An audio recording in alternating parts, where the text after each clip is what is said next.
Hello gamers, welcome to a new DSP video. This one might be a little long, so get some popcorn, get some drinks, get whatever you need to get cozy, get whatever, and enjoy this video where we're gonna just kind of go through DSP's Zelda nonsense. We're gonna watch this, the Breath of the Wild review.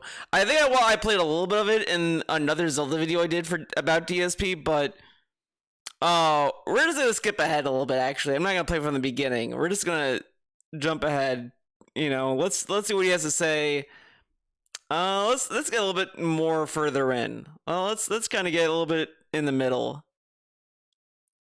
All right, let's go. My sword. Come to find out, you could actually use your magnetism ability to pick up metal objects in the room and throw them at him, and that's how most people beat that boss. So I ended up actually beating this boss in a more unique way than most other people did. Whoa. There's only 4 major bosses in the game. 4 major bosses. Okay? Okay. Once you beat the Divine Beasts, alright, you unlock basically a way to make the final boss easier. Okay, it makes the final boss of the game easier. Every Divine Beast that you beat, it actually takes a little bit more health out of his health bar. And the boss that you fight in the Divine Beast, if you don't fight it there, you have to fight it before you actually get to the final boss in a gauntlet. So by doing these Divine Beast dungeons, even though they're completely optional, you're basically making it easier for yourself at the end of the game. Wait, I did not know that. That you have to fight the Blight Ganons? I did not know that. I didn't even know that. I'll have to look into that. In addition, you're going to get a unique piece of equipment for completing each Divine Beast, and you get a unique ability. For example, for completing the Elephant Dungeon, you get an auto-revive. Elephant Dungeon. That for once when you die, you auto-revive with full hearts. Now, this has to recharge over time, so it's not broken where it just constantly activates and you never die.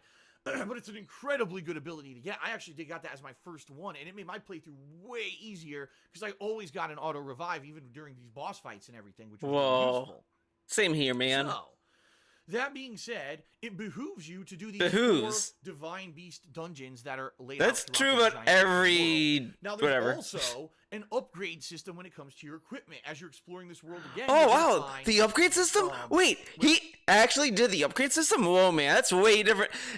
So already we're like what, 16 minutes in. I mean, I skipped a lot of the other stuff, but he's already doing stuff in Breath of the Wild that he didn't do in Tears of the Kingdom, has no interest in doing. That to me is it's funnier, because I would kind of argue that the Great Fairies were a little more annoying to deal with in oh my god, why am I blanking? In Breath of the Wild and Tears of the Kingdom. Tears of the Kingdom, the only thing you had to really do was the band side missions, which is kind of whatever.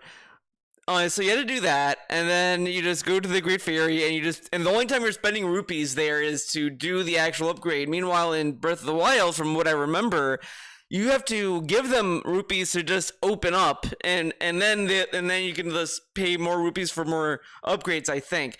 Maybe you didn't have to pay for the upgrades. Maybe that's how they balanced that out. But it was still kind of like, rupees are already hard to get in Breath of the Wild as it is. So it was kind of like I didn't really do the upgrade system because of that.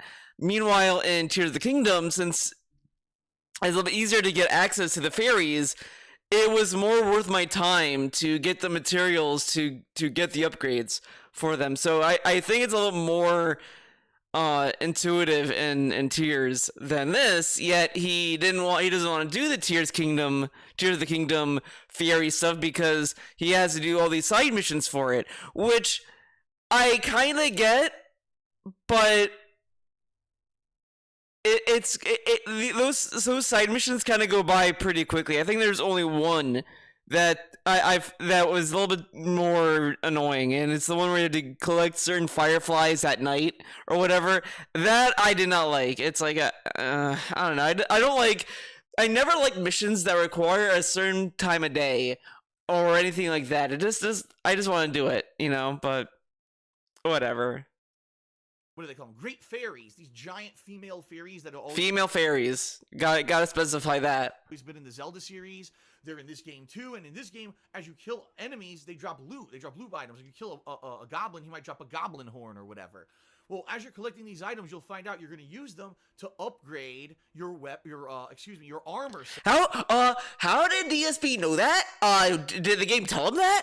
How did he figure that out? He must have spent like 1,000 hours in Zelda to figure that out. With the great fairies that you find throughout the game, what you're going to do is give them some items, and they'll upgrade maybe the defense, so you'll take less damage, or maybe they'll upgrade an ability on it. Certain armor sets that you'll find throughout the game actually coincide. So, for example, there's actually an armor set for the Zoras that if you equip the whole set, you swim way faster, and you get this ability to do a dash in water that normally you wouldn't have.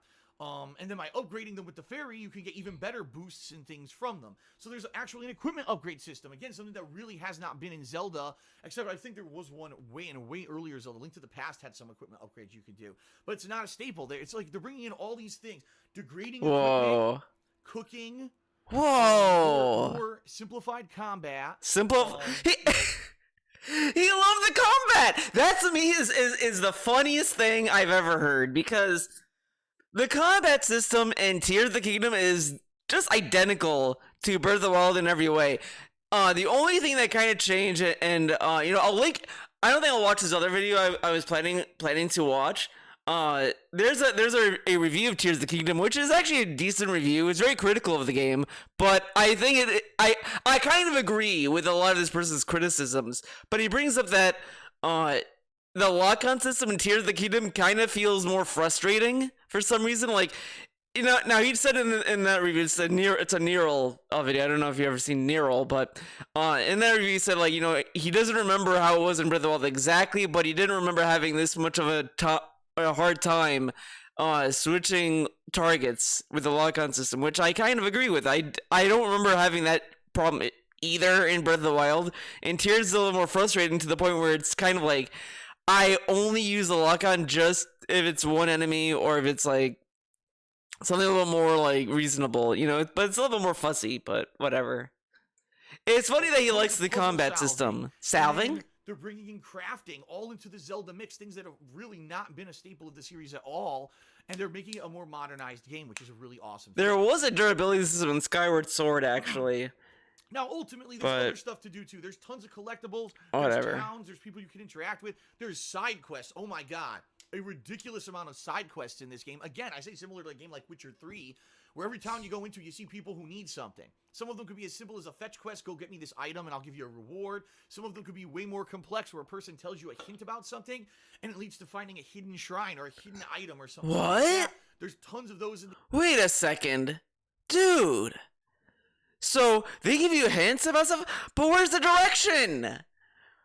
What? Game 2, so while you're exploring this gigantic open world, not only will you be running into different races, doing crazy side quests, picking up loot, fighting tons of enemies, doing— I think the one thing that the one criticism that DSP kind of doubles down on, which is a reasonable complaint, I guess, is that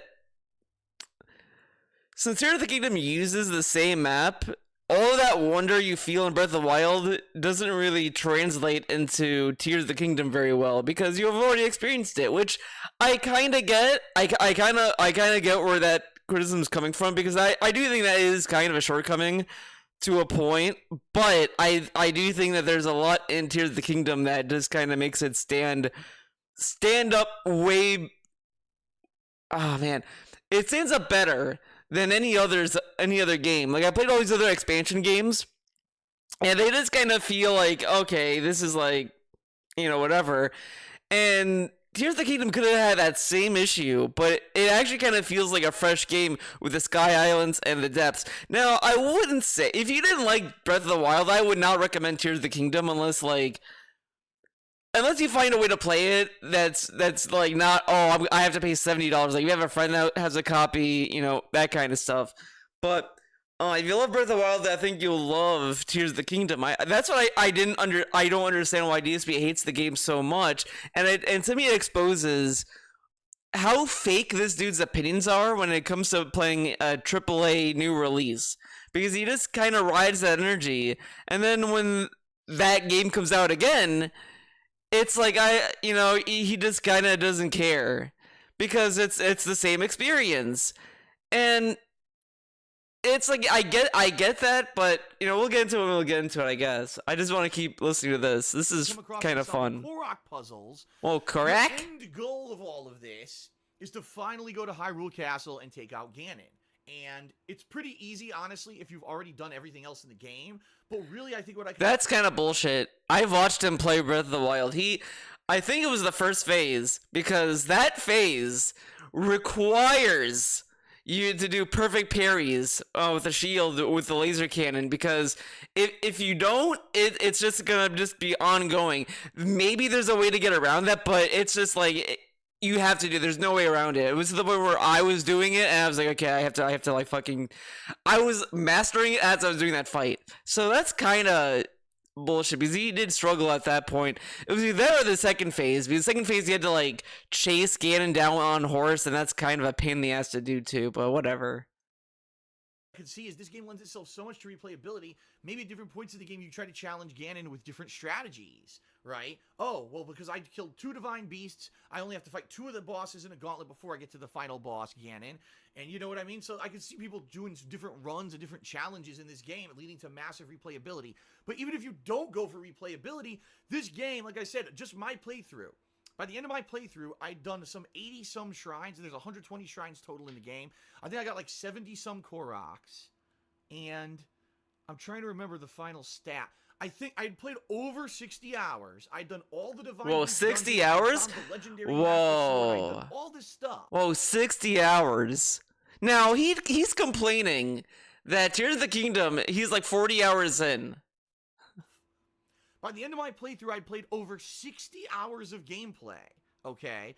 And most people had said I'd done most of the significant stuff. There was one optional boss apparently hidden in Hyrule Castle that you can fight to get the best shield in the game. I didn't do that. What? There's a... I pretty much did everything else meaningful. The only thing I didn't do is I didn't get every shrine. I didn't get... I vaguely remember that. The game claimed I only did 23% completion, but I think that's because it takes so long to find... I love he says the game claimed. Like, the game... Like, there's a little... There might be a... It might be a lie, dude. The game might be lying to him. He claims this, but in reality, he did more. Rocks is pretty insane, okay? But there is so much to do in this game. I really enjoyed it. Let me tell you. 60 hours of a playthrough, and I never felt bored. There was never felt bored, dude. A moment during my Breath of the Wild playthrough where I was like, man, this is a grind. Man, this is repetitive. And now he says it is. It's so funny. It's so funny. This is boring. This sucks. I wish that there was more meaningful content. It never felt like that because every area you're going to is a new climate, a new situation. But again, it's a new experience, so it's good. Overall, but since you get the same experience, it's bad. But the thing is, oh my god, dude, I'm like firing on all cylinders on this fucking video, dude. It's like, I'm active. I'm active brain. Oh my god, I can't think of the word. But anyways. Holy shit. This dude yells and cries how people should take the game that gets released and when they review it to compare it to the game that came out before and all this stuff. So if you give a game like before a 8 out of 10, you have to factor that into the review of the new game. So like you can't be less than 8, right? If it's good. So it has to be like 9 out of 10, correct? So, he claims that Tears of the Kingdom doubles down on all the stuff that Breath of the Wild did. Now, look how much he's loving Breath of the Wild. By his own logic, Tears of the Kingdom should be the same bar of quality. Like, they're both good games, correct? And he's sitting there like, well, it's not that good, man. Dude, it's doing what you want. This is like what his review system would nurture. If anything, if every reviewer out there operated by his own metric, we'd be getting more of these kind of games more frequently. I'm not saying like, oh, you get more good games, obviously, but you'd be getting experiences that would just regurgitate the same experience you've previously played because you know how game developers work, or publishers, I should say. Whatever. Potential spam's calling me. Sorry, I'm doing a video, okay? It can't be a DSP video without fucking spam, right, guys? It's fucking bullshit. I played it all month, 60 plus hours. Obviously, it's a good game. But there are some real negatives. Oh shit, that negatives. I want to bring up. Here we First of go. all, This is what I played it wanted. on the Wii U. Some people got it on the Nintendo Switch. I've heard that they're actually very similarly performing, but there are frame rate issues with this game. Whenever you No get into shit. combat with certain weapons, Whoa. like two-handed giant weapons, especially if they have effects on them, like a lightning blade or something, the frame rate can slow down to a freaking crawl, which is bad. I mean, it's definitely for the combat, they did not optimize this game. And it doesn't make sense because combat is a big part of it. Why didn't they optimize it? And it's a major complaint. But what does it Everyone mean? playing the game- What does it mean to optimize? If you think about it, in regards to this though, because if the hardware is bad, like any Nintendo product, how far can you really optimize it to make it run good? What, you know, like, okay. frame rate will dip at times. The good news is, outside of a few situations of combat, it's never really that big of an issue, and I am happy to say that usually during like boss fights and stuff, it's not a big deal. It's usually just a casual fight you might come up against. All of a sudden, the frame rate dips. You're like, what the hell? So What it's the not hell, super man? annoying. It certainly doesn't cause tons of detriments to the game, but it shouldn't be in the game. They should have definitely found a way to optimize that and fix it, okay? Number two, the big negative that a lot of people are saying is because there's almost no dungeons in the game. I mean, they've basically turned the dungeon structure of the previous Zelda games and turned them into shrines, which is fine, but it's like, okay, a little puzzle that you can solve within 5 to 10 minutes versus a 3-hour dungeon, right? They don't exist What dungeons are 3 hours though? I mean, I would like that'd be kind of insane for a Zelda game to have a 3-hour dungeon. Like that would be crazy. anymore. It's completely gone, those dungeons. The only ones are the Divine Beast dungeons. Like I said, even those are pretty easy. They're nowhere near as challenging as those old Zelda dungeons. So a lot of the old Zelda things, like using Pretty the much. boomerang or the hook shot or the hammer and all those kind of tried and true Zelda tools, You know, aren't even... the one thing that I'm surprised not a lot of people are bringing up, but I guess it's remedied with the Ultra Hand abilities. But the weapon selection is kind of like standard. It's like, oh, sword, spear, hammer. Like there's not enough variety because he brings up the hook shot. I'm just like thinking to myself, yeah, I kind of wish that you could get a hook shot in this game. Now, of course, again, that might break the Ultra Hand abilities, but I kind of wish that they had more like weapon variation like that. But it's but that again, that, you know, it is what it is. But no one talks about it. No one talks about it. Dungeon structure, that long-running thing from Zelda. You might have big issue with that, especially if you're a huge fan But of Zelda. at the same time, though, Tears of the Kingdom does also remedy that by you making whatever you want. So I will say it's that issue with the hookshot stuff. I think is a bigger issue in Breath of the Wild. Meanwhile, in Tears of the Kingdom, you could just build fucking cars and ships and all kinds of crazy nonsense. So I can't necessarily fault either. There weren't, I'll fault this, many you know what I dungeons in mean? this game. I could definitely see you have an issue. I'll be honest, I wanted more dungeons. I would have liked to have maybe at least 4 traditional dungeons hidden throughout the game that you had to complete before you could actually finish it. And in this case, they didn't go there. They really wanted to change the series completely. So I get that, but I was wanting more. I wanted more dungeon kind of gameplay. I kind of liked Hyrule Castle in Breath of the Wild. I like Hyrule Castle in Tears of the Kingdom. I just kind of wish that they had a dungeon like that that's as big and like open, you know. But the early game is a little bit more annoying because you don't have a lot of inventory spots and you don't have a lot of weapons or things you found yet, and your weapons break constantly, and you're just so frustrated because you're trying to explore, and every enemy you come up against, you kill them. Oh, your sword broke. Now I have no sword. Now what do I do? It eventually gets better when you start getting tons of this stuff dropping and you get more inventory spots. It's not that big of a deal, but in the early game, it's really the durability system is funny. I'm sorry, a lot of people disagree with me. I think the combat system in this game is too simple. It's oversimplified. Wait. Dude, he just said he liked the combat in the same video, and now the combat's too simplified. What? I actually said in previous Zelda games, they went the other way. They made it too complicated for Breath. What? When did he say this? When did he say that? Okay, a little homework for anyone out there. Can anyone find me a clip where DSP says Zelda combat is too complicated? Because I really do not believe that. That sounds like a fucking lie to me. Because the only complex combat system I've seen in a Zelda game is Wind Waker. Because it had that ability where if you move around or whatever, and then like it'll give you like a counter to press A. You do that, then you like flip behind or over an enemy, which is a great fucking move. See, okay, this is gonna be a little Wind Waker gush segment. Wind Waker is the best Zelda game. Period. I don't give a fuck. I know a lot of people cry about the Great Sea. I get it. I didn't like the Great Sea too, or the Shards. Fighting the Shards. I get it, but the overall package is perfect. It's a perfect game.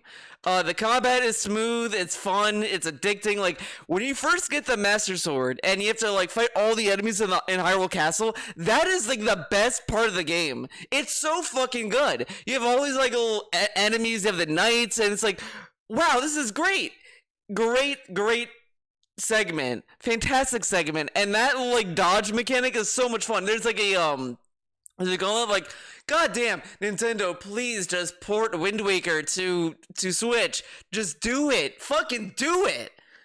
But whatever. That's like the only Zelda game that had complex combat, and that's not really that complex to begin with.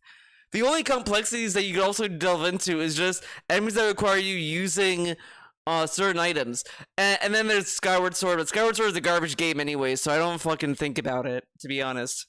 The only good thing that came out of Skyward Sword, technically two, because I do kind of like Fi and the evil Master Sword thing, but the Zelda amiibo. That's it. That was it, and that's it. Now how it's used, just the I like the item. Okay, so shut up. Skyward Sword sucks. I'll die on that hill. Everyone agrees with me. The homies agree. For Skyward Sword, it was all about you need the Wiimote and you gotta swing it around like this. Oh, you gotta roll a bomb with motion controls. And it was so overcomplicated with that the game actually, I think, was hindered. I didn't like the combat of Skyward Sword. Oh, it even talks about the garbage. I always use the gimmick of motion control. With Breath of the Wild, it almost never uses motion control. In fact, guess what? This gamepad, you only use it for like maybe 5 shrines for motion of something in the shrine. Outside of that, you never need the gamepad ever in the entirety of the freaking game. So it's good because for the first time in a while, a first-party Nintendo game that doesn't use the gimmick of whatever console you're playing it on. But that being said, like I said, the combat is so simple. Every enemy can be beaten the same way. Run up and just wail on it. Or if it's a tougher enemy, run up and wait a second, dodge its attack, then wail on it. Yeah, there's other things you could do. You could stun them with arrows. But the thing is, I guarantee he would not like the game if there was weird complexity. But how is this not complex, though? You have a flurry attack, a flurry rush mechanic. You have a parry system. Like, there really is... Like, it doesn't make sense how there's no complexities in the combat that you can, like, kind of use. I mean, but see, this is the other issue I have with DSP, is that he just kind of lists criticisms, but not, like, what he would want to see. Like, what does he want to see in the combat that would be different? That would be challenging, I guess. Dash when they're attacking to parry them and then counterattack. You could do all kinds of stuff, stasis freeze them or whatever. But for most enemies, you don't even need to do it. And quite honestly, the toughest enemy in this game is a centaur-like enemy, and there's very few of them in the game. I believe what people are saying is they do respawn, but there's only maybe like 5 or 10 of them even throughout the entire game. They're really hard to beat in the beginning, mostly because you don't have weapons that can deal much damage to them. But once you get good weapons and you go to fight these guys, they're not even that tough. It's really not that challenging. They're not tough. I kind of feel the Lionels and like giant ogres that Cyclops with one eye, and even them, you run up, stab them a few times, run away, run up, stab them a few times, run away. That's the entirety of the battle. The combat just seems so simple. If anything, the boss fights in those divine beasts are good, I would say. But outside of that, the combat is just kind of, it's there, but it's just kind of meh.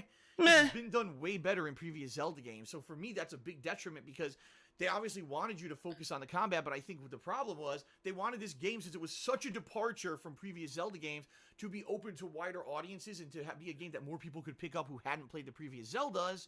But because of that, the combat suffers, all right? The combat suffers. The pros and the cons, and then I'll give you my review score. The pros: an insanely fun, content-filled open world. Crazy. Full open world roaming mechanics for the first time. If you Whoa. can see it, you can climb it. Okay. You can see it, you can climb it. That's like a Todd Howard thing, isn't it? That I really enjoy. Tons of content. I mean, 60 plus hours. I never got bored. Okay. That's he never awesome thing never got bored. But negatives would be there's not enough dungeons, the combat's too simplified, the frame rate does dip, and I will say this as well, sadly, the story ain't so great. But let's be honest here, the story of Zelda games have never been so super complex or great, but the story of this game is kind of like, it's there, and yes, there are actually even side quests to unlock more story by looking for memories You need to do the memories to get the Master Sword, so you're doing that anyway, but throughout the world. whatever. And I did unlock all of those, by the way, to get the secret ending, to know that I saw the entirety of the game. The story just kind of, and in fact, even though there are references to other Zelda franchises in this game, they directly reference games like Wind Waker, Twilight Princess, Skyward Sword, and Ocarina of Time. They're all directly referenced. There's no actual, this is at this point in the timeline kind of explanation in this game. I'll be honest, if anyone plays... I always find the discourse, like, mind-numbingly dumb. I'll be honest, I'm gonna be toxic about this, but... Every time a Zelda game comes out, and you have these little people, babies coming out on Twitter, like, where does this sit in the timeline? Shut up with that fucking bullshit. Who gives a fuck about Zelda timelines? You know, sure, like, they reference other Zelda games and all this kind of stuff, or whatever, in one way or the other, but do we really want to give a fuck about timelines at this point? Like, because the thing is, Nintendo did the Hyrule Historia, and everyone, almost everyone, thought it was a stupid timeline. And I'm just saying, like, so why do we want a timeline from Nintendo about this game? The only thing I will say, the way I look at it, is, like, Skyward Sword, like, says, like, the Master Sword was made by Fi, and Fi talked to people, you know, that kind of shit, and then she became a sword. And it's like, okay, that's like the one thing you could, and that's supposed to be the meme, is that that's like the origin of everything. Now, you don't know where Breath of the Wild or Tears of the Kingdom lie, but I'd assume it would be after Skyward Sword, and then like the events and the flashbacks in Tears of the Kingdom is before that, or just like, you know, in between, whatever the events, whatever the fuck. Because I don't know if they even mention Hyrule in Skyward Sword, so whatever. But when Zelda says, like, oh, the sword speaks to me, it's like, okay, I get that, Skyward Sword, you know, whatever. That's, like, the only connection that you could kind of pinpoint, but other than that, who the fuck gives a fuck about, oh, where does this lie in relation to Wind Waker? I must think about this all day. Almost seems like this is going for, like, a series reboot, where they don't care about all the previous Zelda timelines, and they just want to... And then you get this kind of take. It seems like they're going through a Zelda reboot. You can say that with any other Zelda game. You boot up Wind Waker, it seems like they're going through a reboot, because, like, Hyrule was never underwater. When did that happen? Start over with Though I guess you could argue the beginning of that, but you know what I mean. kind of game. I think they did a good job there, but again, I would have liked a better story. You know, Witcher 3... had a lot of the elements of this game, plus an amazing story. The story is really the one thing that I think is the major lack. I mean, that's not to say that he doesn't have a point, Breath of the Wild's story, which I think is why Tears of the Kingdom is way better. It has a story. This is your game. This is going to get you back in, because so many people just say over the years, man, Nintendo... The only complaint I could see people having with Tears of the Kingdom is just the vehicle of how it tells the story, but that didn't bother me. Like, that didn't bother me in Tears of the Kingdom as much as it did in Breath of the Wild, because it was a much more interesting vehicle than Breath of the Wild being like, oh, it's an amnesia story. Like, okay. Tears of the Kingdom at least is like, and it's more engaging with what's going on, so... over the years, which is why it's frustrating when you play a Nintendo game, because you have to backtrack and do a bunch of stuff. In this game, there's fast travel, there's, you know, all these crafting system, there's so much stuff in this game that made it modernized, that fixed the issues with previous first-party titles from Nintendo. It's like they finally freaking listened. Holy shit, after... They finally listened. some years of going like this, neener, we know better than you, they finally realized they needed to do something different if they were going to be... Like how he's praising this game for being different. It's so different, man. But now it's like when he's playing like Tears of the Kingdom, this is so different. This is stupid. Is this Zelda? Successful, okay? Now, I'll say one final thing before I give you my review score. I really like this game, and a lot of people have criticized me for liking it, saying, oh, you just played Horizon Zero Dawn, and much like Zelda, Horizon Zero Dawn took successful things from other game franchises and put them together to make a game, but you highly criticized that game saying it wasn't original because it just stole from other franchises. Why are you... Yeah, his take on Horizon is really weird. Like, I've never seen a take that weird in my life. Because he's just like, yeah, this game combined other games. Who cares? You played it already. Kusa Sushi. Oh, it's like all the stuff from these other games, and it's so cool. Zelda did that too. Great game. Like Zelda so much when you thought that Horizon was overrated. The bottom line is this, because the reason this game, in my opinion, is better than Horizon Zero Dawn is because, yes, it does take a lot of crafting elements and degradable materials in a big open world from other franchises, and it adds it in, but it adds it in to an existing Zelda franchise, and it has unique things in there too. The magnet, the... Oh my god, this dude, he loves licenses. I've said this about the multiverse stuff. He went on and on about multiverses and all this bullshit. This dude has like a hard on for licenses. I don't know why. Like it's kind of the meme of like the Marvel cape shit fanboys, the Star Wars fanboys, like all that shit. The stereotype, you have it in your head, like the stereotype, like I must consume. That's him. But it's like an unaware version of that. Like he's that, but he's like, but he doesn't know he's that. Because I've never seen anyone say, well, this is a licensed product that did all this, so it's good. This other game that's brand new, that doesn't have any other games in this franchise, it's a brand new IP, and is building off of other stuff, that's dumb and evil. Like, I like, whatever. Okay. Stasis, right? That there's two types of bombs in this game.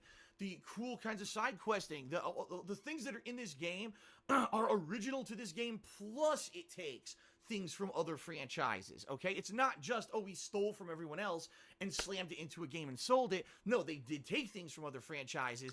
This is wild. He's saying this because he's kind of, in a way, insinuating that Horizon Zero Dawn plagiarized other people's games. In a way. Because that's what he's insinuating. He's like, well, they didn't steal from other games. Like, but there's stuff in Horizon that's unique to that game too. Like, this dude is so bizarre about this kind of stuff. Like the only thing I'll say is I kind of get in that kind of sense, like, oh, it's combining other stuff from other franchises, but he has praised other games for that very same thing, and then trashed others for that same thing. It doesn't add up. They added their own unique Nintendo spin to it by putting in original things as well as long-standing things. But like, he's praising us for adding like original things to the game that's so different. You look at when Tears of the Kingdom was announced and they showed the crafting stuff and you could build stuff. Like, my god, this dude is insane. Let's get to the it has flaws. The number. Let's just get to the number. Play, especially if you're one of the best games I've played of the past few years. It's definitely going to be a game of the year contender for me. This is a He's upset that people are already considering Tears of the Kingdom Game of the Year contender. He's already mad about that. But he's okay at the point of this recording, which was like way before the end of the year, of that respective year. And he was saying that it's going to be his Game of the Year contender. Huh, interesting.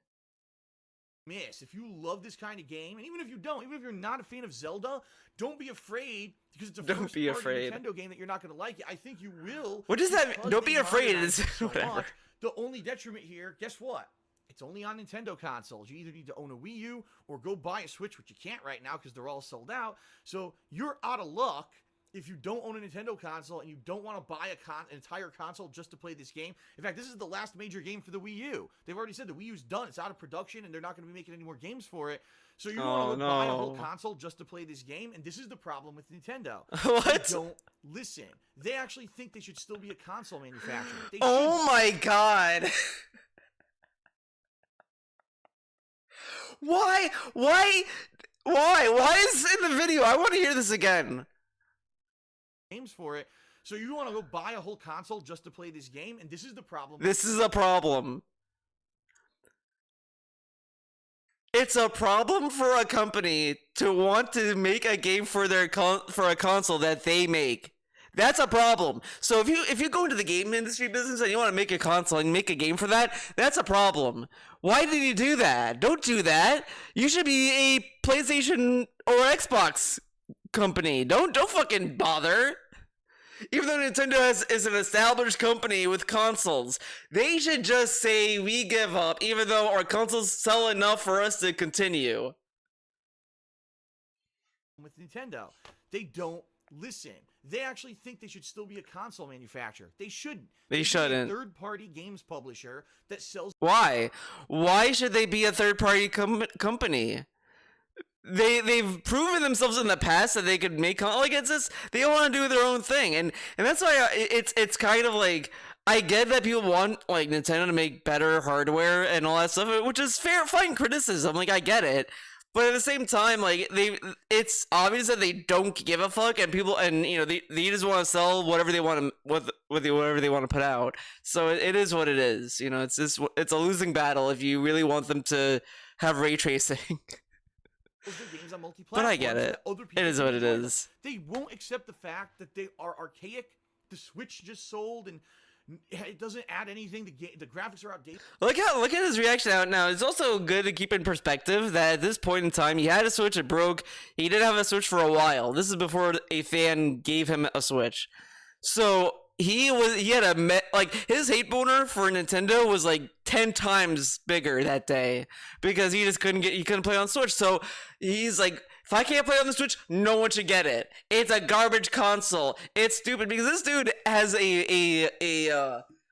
has anger problems. I think he kind of used it as a child. Like, when you're a child and you're going through sour grapes. And I've said this 1,000 times. It is funny that this guy who says that everyone under the sun has sour grapes has misused that term the most. Meanwhile, he is like a perfect example of sour grapes. The perfect example. On the damn thing. Nintendo really needs to stop that shit, and they need to start making great games like this for the consoles that are the leaders in the industry, so they can turn themselves around as a game company instead of a stupid figure making company. Great games like this for the consoles that are the leaders in the industry, so they can turn themselves around as a game company instead of a whoa, man! He is fumbling over his beer cans, man. He was drinking before this video. Figure making company, because this literally is what saved Nintendo's ass for the past 2 to 3 years. I know, man. Right? Idea, correct. Nintendo would have been losing money hand for the past 2 I years. get it. Wii U was a flop. So, yeah, Nintendo, stop with this. Stop with this bullshit. Stop with this. And just do this. Make great freaking games. Make them multi-platform, because I want so many people to experience this game. If you don't play this game this year, you're literally... Now, you know what's like even funnier about this guy? Like, everyone who like, everyone claims that exclusivity is anti-consumer, and I do feel like, I do kind of get that. It's like, yeah, let people play whatever games, who cares? Like, I don't give a fuck if games end up on PC or Xbox or whatever the fuck. It's like, who cares? But I mean, have you like DSP who say that, but then in the next day say, well, who's gonna care about the VR? PlayStation VR, there's no games for it, man. There should be exclusives for that. Where's the exclusive for Xbox? Like, you can't ask for exclusives and also be against exclusives. Like, it just, that doesn't make sense. But it is what it is. Out on one of the best games of the past 5 years, but how many people will never play this because they don't own a Nintendo console? And that's a goddamn... But why is he upset about that, though? All right, folks. 9.5 out of 10 for Zelda. 9.5. So that means that Tears of the Kingdom cannot like get any higher or lower than that, correct? Unless it's really bad. This is a good face too. I'm gonna save this. Let's all right. Now we'll get into this. Hate Army Generals. Shout out to Hate Army. It's insane. This is an hour long. I just can't believe that. Did he add anything? Hate Army. Saying Hate Army shit. Hate I Army. don't know. We'll What's the see. Hate Army watch? Good vibes to the Hate Army. Shout out for Hate. Shout out, folks. Let's get to the meat of it. I want to talk. Let's get to the meat of it. People have tipped and someone super chatted. I will give you full shout outs at the end of the show as always. Shout outs come. These like motion the fucking movies behind the guy is so funny. Ladies and gentlemen, I am now 40 hours in. Someone just said, "Why are my pants blue?" Because these are my Zelda Breath of the Wild pants. I don't know why this is making me laugh so hard. Like Hate Army has done this for so many videos. It's like, okay, but this video, I guess it's just the juxtaposition of him talking about Zelda like dude, a legion of dudes who are like ready to go into battle to fight for this dude's opinion about this game. Okay, I don't know why. I really don't know why. I'm like dying. I'm a fan of goddamn Zelda, and I wear Zelda pants. Oh my god. See? Now I gotta Who says, rewind why that. Are my pants blue? Why are my pants blue? Zelda This Breath is. of the Wild pants. Oh my god. Because I'm a fan of goddamn Zelda, and I wear Zelda pants. See? See? So you all made fun of me. See, I love Zelda. I have pants. He's using as the this is gonna sound whatever, but you know what I mean. But like those people who want to be like, no, I'll just say this: he sounds like a fake gamer. That's like fake gamer logic. How can you say I'm not a gamer? I have a controller. Yes, I game, and it's like, what? That's the nonsense here. Diaz will leading the march. You made fun of me, a 41-year-old gamer on TikTok, and you said I'm a horrible gamer. Now I'm just gonna say this as well. His anger towards TikTok about Zelda, I think I covered this in a previous video. It's so stupid to me because like they're just. If anything, I said this on Twitter as well. It is actually funnier thinking about it because Sony used DSP to showcase the advancements of game design, and other people are using them as the problem with modern game design because it oh my god, I might try to find this clip in this video, but I probably won't find it. But I can't get over. He did that ball puzzle, and he says, we are supposed to put the balls on the plate, but I'm supposed to know that, and the game doesn't tell me. So I'm just like, dude, there's fucking context clues. Dude. Like, you're 41 years old, and a child can figure out where the balls are supposed to go. Like, it blows my mind how this dude goes through life. Like, so, I go to my closet, right? And I look at my pants, and I'm like, so I'm supposed to know I have to put one leg at a time in a pants? Where did it say there's no directions? I have like directions about how to wash them. Like, oh, this is like this kind of wash and this and that, but no way to put on pants. Like, it floors me every time I think about it. I don't give a fuck if he, let's say, like, he now learns the game and he's doing all this crazy shit. That is erased at all, because the fact that he did a shrine and it was like, what am I supposed to do with this? It's insane. It's insane. It would be like, and he did each ball individually into the plate. Now, I would at least been like, okay, whatever, at least he solved the puzzle. But him saying before that, what the fuck am I supposed to do? It just, I don't understand how he doesn't figure out context clues. And then he's like saying like, yeah, look at this game, man. See, you know where it's supposed to go. It's like, yeah, because it's so fucking obvious. And the thing is that there's all this other interesting debates to have about game design and how to guide the gamer in fair ways and, you know, that kind of shit. Like, people bring up Capcom about the Resident Evil yellow tape debacle, and they're saying like, well, how are you going to convey to the player like a object you want to interact with without it being like brighter content, you know, texture or whatever, versus another crate that they don't want you to break and that kind of stuff. And it's like, that problem I understand. Like, you know, the way that they do it, it seems to solve that problem, but now is getting more fatigued about seeing that. And it's like, yeah, so this invented a new problem that I think that people need to find creative ways to solve it. I don't think it's wrong that Capcom made that kind of design choice, but I also think that it doesn't omit it. That doesn't mean there's no other creative solution you could take to solve that problem. but with anything, there's always a new problem to face and all that kind of stuff. That's the ongoing thing with game design and just any art in general, is that there's always problems to solve. That once you solve this problem, that might create another problem to kind of address or figure out, that kind of thing. But DSP, it's like he's so used to games just giving you blatant hints about everything that he thinks it's bad design for a game to just let you try things or to experiment. And this, I would also kind of goes into his usual reaction to things that doesn't make sense. Like, he talks as if like you're supposed to get things on like immediately when you play a game. Like, oh, this is beginner's trap. How is that fair? How was I supposed to know that? It's like, yeah, you dying there is you know, finding out. Like, you're supposed to die in video games to figure shit out. It sounds silly to say that, and you know, whatever, but that's like the point. You can't take that out of the game and just say that. There you go. Like, you have to, like, the dying is part of the experience.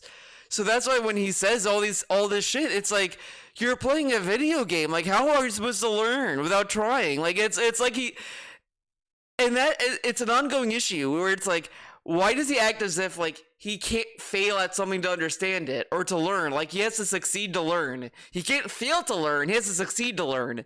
And it's so counterproductive. At the same time, when he gets these "this is how you don't play" videos made about him, or people making fun of how he got zapped by lightning, it's like, well, how was I supposed to know, man? And this, or in all this, like saying like it's okay to fail, all this stuff. But then when he fails, it's like it's just mind numbing. And this is why this video is gonna be like probably 10 hours. I'll be honest, this is gonna be a long video. I'm sorry. Understand the lightning mechanic of Zelda. It's just insane that this game has spurred this conversation from him. Like, it's so stupid. It's so stupid. This is stupid. Fan, I have Zelda pants. Do you have Zelda pants? I didn't think so. You don't. I have a Zelda hoodie. I have 2 Zelda hoodies, by the way, or maybe 3. I think I have 2. Anyways, I have 2. I have a Majora's Mask shirt. I had a Wind Waker shirt for a while. I had a few Wind Waker shirts. I had a lot of Zelda shirts. I'll be honest, I had too many. I had this one that's like the stained glass Wind Waker Zelda. It was kind of nice, but I also kind of didn't like it. I don't like white shirts that much. I'm not a huge fan of white shirts. Sometimes I have some, but it's like, and I think it also kind of shrunk a little too high. Like, I don't know. It was a whatever shirt. I had this one Wind Waker Link shirt, but that kind of got a little itchy. It's like, get out of here. You don't have Zelda pants. You don't have the right to say that my issues with the lightning are invalid because you're not wearing Zelda pants. I'm insulated from your bullshit because I wear Zelda pants. You see? Nice joke, by the way. Anyway, but that's the thing though. He says that as a joke, but there's all these videos of him saying, "People say I don't like Nintendo. Is that why I have a Mario shirt and I have a Mario hat and a Nintendo hat? You think so? I hate Nintendo, right? But I have the clothes."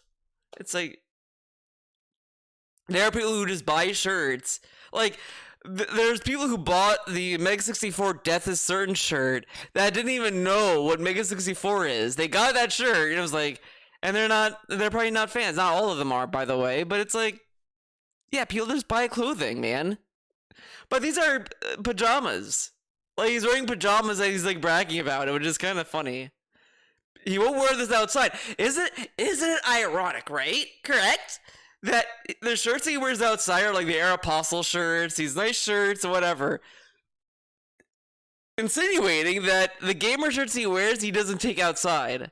So he's like a closeted fan of Nintendo, which is like, okay. So, I'm officially, as of now, 40 hours into Zelda Tears of the Kingdom. Now, what's funny is everyone told me the game's 100 hours long. I'm like 100 hours into the game, 100 plus, by the way, and like I could beat the game. I have the final mission, and I did try. I'll be honest, I did try to beat the game. I was very, very, very, very, very, very, very, very, very underprepared. I went in thinking I just want to see if I could do it without any healing items, and then I found out you can't. You probably could. I'll be honest. You could. I just don't have the skill level for that, and I also didn't have enough weapons. It's kind of funny, but it is what it is. Yet, according to people watching the playthrough, they're like, so here's the deal. You have one major dungeon left, the Gerudo Desert Dungeon, which will take a while to do because like all these major dungeons, you have... It's kind of wrong, by the way. Storyline around it before you can even access the dungeon, and then you have the dungeon itself. So I'm assuming probably 4 more hours there, maybe to get through the Gerudo area. Then apparently, after I wrap up that dungeon, there's one final area of the game that will open up. No, and that's kind of the finale. Nah, so even if you say he is, I'll give him that he's like halfway. I'll give him that. Maybe a little bit over halfway. I'll say like he's at least halfway, at least minimum, because he has to do the Hyrule Castle, then he has to do the side quest. They say it's like a side quest, but it's the main thing to set up the Spirit Temple, which can take a while, and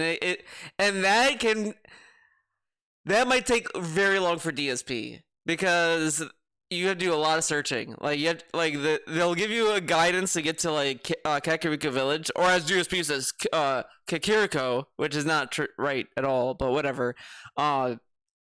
He's supposed to go there, and then he does a little ring shit, and then they're like, oh, go here, then you have to do this other shit. It's like kind of whatever. And he has to deal with lightning, so we're gonna get a round 2 with lightning, and that's gonna be fun. He's gonna make a lot more reference to TikTok, baby. say that finale's another 4 hours, I mean, that's about 48 hours. I'm done with the game. All right? So then where does the 100 hours come in? Well, 100 hours comes in because this when you like the game has such an insane amount of content in it that if you actually have the time. Now, this dude has complained about games not having a lot of content in it. Like, oh, this game doesn't have a lot of content. Oh, this game's not long enough. This game comes out and it's like bloat. Now, you can always argue that a lot of the game's length these days are full of meaningless content and just filler. And to a degree, I kind of agree with that with Zelda. Like, some of the side missions I just decide not to do. Like, the only ones that are of note are like the shrine quests and stuff like that. Other than that, it's like I don't really give a fuck about these side quests. But that's generally my attitude towards side quests anyway. Like, I play like Yakuza and all this kind of stuff. I do not care about the side missions because it's like I'm already like, this is gonna sound really stupid, really silly and stupid, but I'm already reading like the story in the game. And it's like, I don't want to just sit there and do side missions and just read more and then just kind of sit through like long cutscenes. It's like, I'm already doing with the main content. I don't want to do this with like stories that are goofy. Like, I'm sure there's some that are good. Like, it's one of those things that's like, it's not for me, so I don't really care for that. So I just kind of do my own thing in that kind of game.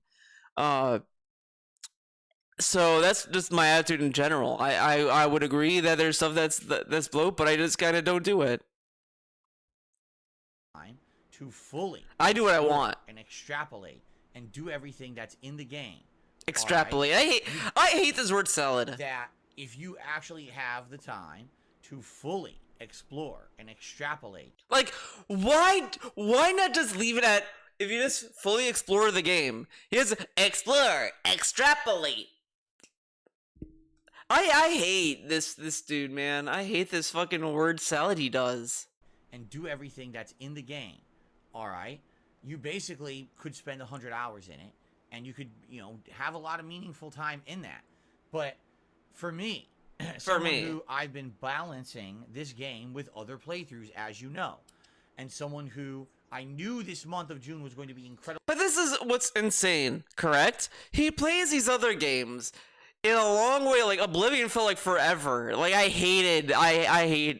I don't like Elder Scrolls. I just do not like that game at all. So like, I talk about my dislike for Elder Scrolls enough. But when he was streaming that, at least I'll just focus on that. That took forever. It just took months and months and months and months and months. And he was like, "This is cool. Yeah, man, this is taking forever. Great." All this stuff. But when a Japanese game, it's always funny. The only Japanese game he's okay with it being long, it always is Yakuza. It's really bizarre. But again, Yakuza also gets the I get to learn about Japanese culture, dude. Bullshit anyway, so that's goofy, but those games can be long, but like JRPGs, Zelda, all these games, we got ban JRPGs from viewers' choice, so they can only be Bethesda RPGs now, which is like, what's he gonna do once he does all the Bethesda RPGs? What's he gonna do then, right? And then he has the Diablo 4, and it's like, it's fine if you want those games as chill, but for some reason, it's like, when Zelda is, that game is the worst thing ever, even though you hype the game to being a chill stream. And then people are like, well, then why not just play the game as a chill game? I am, but like, I can't keep playing it, man. It's like, you're making your own fucking schedule, dude. Incredibly hectic for new releases between Street Fighter 6, which was going to take up a ton of my time, and Diablo, which was going to take up some of my time, and now with Final Fantasy 16 out. I knew I was not going to be able to really be focused on Zelda. I even told you guys when I... But look what he's doing now, though. He's alternating games. So he has time for Zelda. Like, his schedule is stupid. Because it does not defend his fucking point of, there's so many games. He's playing, one game a day. Like, he's doing, like, Street Fighter and Diablo 4. Tomorrow it's going to be Final Fantasy and Zelda. It's going to be alternating like that for the week. That's it. What's the struggle? What's the struggle there? There is no struggle. I started with Zelda last month. I warned everyone. I said, for a game that everyone is describing as being an insanely lengthy and insanely content-heavy game, you have to understand that there's other things coming out that are going to end up being priority. First of all, just to be honest, I don't have a mainstream Nintendo viewer base. I don't. Yeah, because why would a Nintendo fan go to this dude's stream? Like, he's very, like, critical of Nintendo to the point where it's unfair. A lot of his complaints are unfair. I always bring up, he complained about Nintendo releasing games on a Friday. Like, this was I believe it was in a weekend preview. He complained about them releasing games on Friday. And now every game developer does it on every game comes out on Friday. No issues. It's a great day to release a game. But when Nintendo did it first, it was awful, stupid, and inept. Same with Nintendo Direct. Oh, that's stupid, inept, and evil. They think they're special because they don't go to E3. What a bunch of idiots. Now everyone does digital press conferences. Wow, digital, man. I love digital events. So, like, this dude has very unfair criticisms of Nintendo to the point where Nintendo fans are like, I don't want to sit through this. Like, you could say that's stupid for that to happen, but at the same time, it's DSP. Like, he doesn't, like, he's not a very reasonable guy to have criticisms. Like, if he's going to be critical of something, he'll either just he'll be a clown about it or just be fucking this. Really don't. The people who like to watch people who are Nintendo gamers aren't coming to DSP Gaming to watch me play this game, right? They're just not. In fact, when I play Nintendo games, I find it's more of a niche style playthrough where I'll get a certain group of my viewers, but not all of them. And a lot of people, for some reason, just don't like Nintendo games and always skip whenever I play. But this dude tells you, well, if you don't like what I'm playing, leave and come back when I'm playing something you like, man. They do that. He's like, yeah, man, this game sucks, dude. Nintendo games that I'm absolutely loving every aspect of, like Super Mario Odyssey. People would tell me, oh, you're wrong, it's not that good, and why are you playing this kiddie game? It is funny. He loves Odyssey a lot. I don't know why. It's a good game, but there weren't that many areas that game I resonated with. Like, New Donk City was the only one, and the end game stuff. But it's like, I don't really care for the final leg of the game either, like the Hidden Moon shit. Like, like it was whatever. I'm like, what the fuck are you talking? And then he mocks them for saying this is a kiddie game, but this fucker literally goes on saying, "How's a kid supposed to beat this? I can't believe they put this in a Nintendo game." And he's like saying it's not a kiddie game. But every time, like, look at how when he rage quit the secret level in Mario Odyssey, and he decided to do the frog glitch. The whole thing was him was mad that the game was not easy. And how can a kid play this? Oh, why would a kid play this? And this kind of stuff. He has projected this like Nintendo's a kiddie game, but then says it's not a kiddie game. Just sound cool for the kids, man. Talking about Nintendo. This is like a like you telling My Little Pony fan like, yeah, that cartoon is like for kids. Like, let me tell you about My Little Pony, okay? It's like the best show ever, and it's like, okay, man, like you don't need to take it that to that level. Nintendo games are not kiddie games. Some people still very, very unfairly and erroneously categorize all Nintendo games as kiddie games, and don't want to watch me play them for some odd reason. It's so weird because I love first-party Nintendo games. I just don't get that kind of prejudice against them. It's kind of irrational. And But look at when you talk about Splatoon. His Splatoon shit was very fucking weird.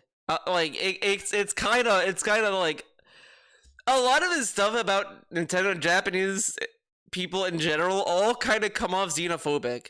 It's really fucking weird, and it's like, okay, wow. But anyway, you know, knowing well that I don't have a mainstream viewer base of Nintendo gamers, and that if I play Zelda, it's going to end up being a game that's going to be a late night chill stream. There's no way this could continue to be a daytime stream because it's not going to get mainstream style support. You know what I'm saying? Mainstream style. I very well knew what was going to happen, that this month, as soon as the new releases hit, Zelda was going to take a backseat. Zelda was going to get played a lot less. I was probably going to have to streamline my playthrough to focus in on the more important things in the game. And therefore, there was no way my playthrough was going to be 100 hours long, and I wasn't going to be able to please those who are kind of the Nintendo purists. Those who... Now, this is funny, right? He complains that Nintendo fans don't watch his content and all this stuff, right? So then, why are the Nintendo purists? Very funny way he says that, right? Not just Nintendo fans, they're Nintendo purists. Okay. He said they don't watch his content, but they somehow have these criticisms about his content. But he says, like, he wishes he had a Nintendo audience. So why not try to please them then, if you want that to happen? Like, it's really weird. Because if he wants to play the game how he wants to play it, that's fine, and he could just leave it at that. Like, I feel like a lot of these reactions he has about this game is kind of unnecessary. People are just expressing their opinion on his playthrough, and he has to like justify his playthrough to these people who either don't care or they're not gonna buy his nonsense. But see how like not worthwhile that is? Like, I could go out and try to please. I could try to say to everyone, Skullgirls is a good fighting game, and try to find the people who hate the game and try to win them over. But it's like, why would I try to do that? I'll just play the game and have fun. Demand that you do things in a certain way, and say if you don't, you've done it wrong. And You've done it wrong. Like, sadly, that's kind of what's happened with this playthrough. Because allow me to give you to cover both sides of the coin here. Okay. If you actually feel that someone playing Zelda Tears of the Kingdom in a 100-hour playthrough is the way to play it, and if someone's only playing... I think the way to play it is just to play the game. Because the issue that people are also bringing up with his playthrough of Tears of the Kingdom is that every time he plays it, he's complaining about it. Like, let's go to that... I'm going to go to a memology clip. DSP... Because he has some Zelda clips we can swing into.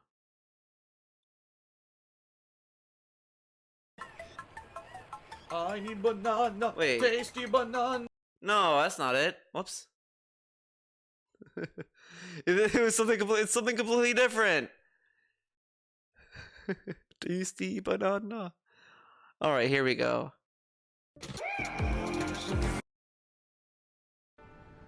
Do you think Tears of the Kingdom deserves 95 on Metacritic? At first, I thought Okay, we're just it would gonna be like it's a game. I'm saying that content's not just to do basic stuff. You have a game this large, maybe some of that content's right? Have I gone to the castle yet? Nope. Do I ever have to? I guess not. I guess not. He's not even that far a game, and he assumes that he doesn't have to go to Hyrule Castle. Yes, a Zelda game is never gonna take you to Hyrule Castle. They just have it in the game just for fun. They did it for the lulz. Did I even do any of the dragon stuff yet? Nope. Do I need to? I guess not. Guess not. You know what I mean? Like, you see the point I'm making is they put a lot of stuff in the game that just seems like it's not needed at all. And it's nice to say it's there, but man, I think the pacing in the game is way off. But look at this though. The game gives you all these options, and he's like, "Yeah, I'll do all of this." Yeah, that's the point. See, this is the thing. This is what I talk about in my Big Bun Game Club podcast and all this kind of stuff. I understand that like my co-host Retro doesn't like the game, and he thinks that it's lacking in a lot of ways, which is funny to compare that to what DSP is complaining about. You know, I think that could be a topic for Game Club now that I think about it, because it definitely does. It's an interesting like debate, I guess. But what I have said in that show and just about the game in general is that I do love that the game lets you play however you want. It's the most gamey game that has been released. There's stuff that could obviously be better, sure, but there's stuff that they give you all the stuff you could do, but the game never forces you to do that. DSP is complaining that the game is not forcing him to do this stuff, which has been an ongoing thing about DSP that always drove me nuts, man. Because like he plays like Yakuza, and when people are saying, "Oh, why don't you do the the dating sim shit or whatever the fuck in any of these games," even in Fire Emblem, when people were asking that, it's like, "Oh, I don't need to do that, so why would I do that?" You know, like the game has, or like he doesn't want these like romantic side quests in games where it develops these two characters as like romantic partners or whatever the fuck. He doesn't want to do that because it's superfluous or whatever the fuck. The game has to force him to participate in it for him to care. That's where we're at in DSP playing video games. The game has to force him to care. Like, then why are you playing video games then? Because if anything, the bigger issue I've been having with all these AAA games is that they don't give you options, which has been an issue I had with Stray. I played Stray, and it's like, I did not care for this game. You can't jump in the game. I don't know. I know the people who played Stray owned a cat, but they jump, okay? Cats jump, okay? They can. And they do crazy shit. And this game, it's just like, just walk around and, like, you know, do some platforming when you want you to. It's like, no, I'm a fucking cat. Let me do whatever the fuck I want. So that game removes options that it didn't need to remove. And like all these other games just don't give you the freedom anymore. It's always like guiding you through like certain areas and all this stuff. There's nothing wrong with linear games either.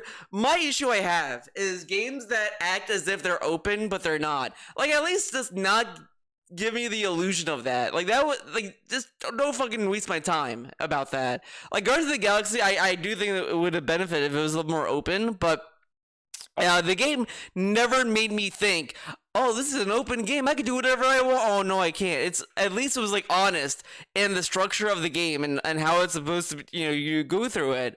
Like that's fine. The issue is that games cannot be linear, but just don't pretend you're not. Okay, just don't do that. Be honest about what you are. We're like, wow, that guy's a real piece of shit. Dude, I got that far and still didn't break it enough, and I gotta go get another weapon now. Look, here's a claymore, but there's no rock to connect to it, right? I gotta go get another rock. Oh my god, what is this freaking thing? This is ridiculous. You can look around. Tubbs, no, I doubt I'm doing any giant mazes, or I don't even know about a Death Star Shrine. I don't know what you're talking about. Death Star Shrine, what are you talking about? There's so much optional content in the game, it's like, do I really feel like doing it? Right now, I'm about 40 hours in. The maze stuff is pretty fun. I'll be honest, I kind of liked it. So you can also kind of cheat it too, which is fun. Putting in another 20 plus hours, you know what I mean? To do the final dungeon, to do the story elements or whatever. Do I really want to play this game for 100 or more hours? I don't think so. Fuck no. I'm just honest. I don't think so. Fuck no. Like I said, if I was the kind of person I'm only playing one game at a time, and this was a game I was really getting immersed in, but I'm playing Street Fighter 6, which I'm loving. I've got other But he doesn't let the game immerse him. games I'm currently playing. Diablo. But look at this, he's just wandering around. Like, he's just wandering aimlessly. Pretty chill, and now I'm playing Final Fantasy 16. Like, I'm at the point where I'm like, okay, I just kind of want to see it end. You know? And I hate to say that. And he doesn't use the inventory that he has. Like, he does. Like, he probably already forgot how to throw items. But I think that's a problem with games today. Why does every game assume that this is the only thing I'm doing right now? It's not. Your game is not the only game I'm playing.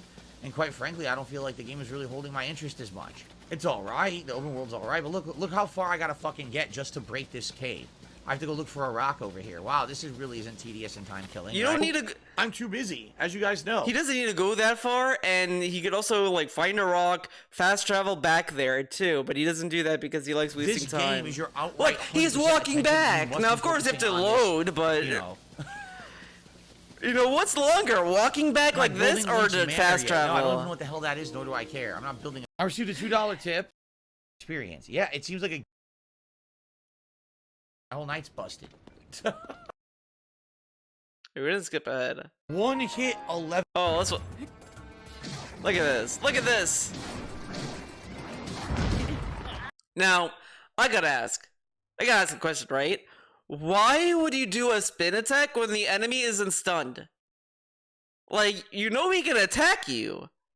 And he decides to do a spin attack, which will make him immobile as he's doing it.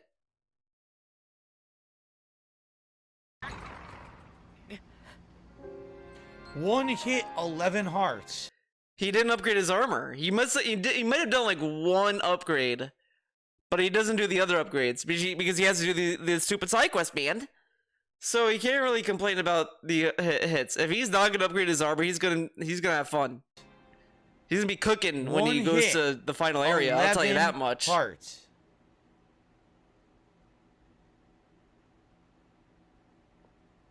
I hate this like glance he does. One hit. Like look at this. He's like trying to be funny.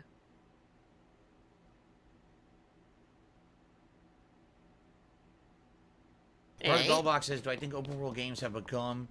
Oh my god, I'm tired of hearing about fucking. But, oh my god, fuck this, man. Fuck this, man. 2023.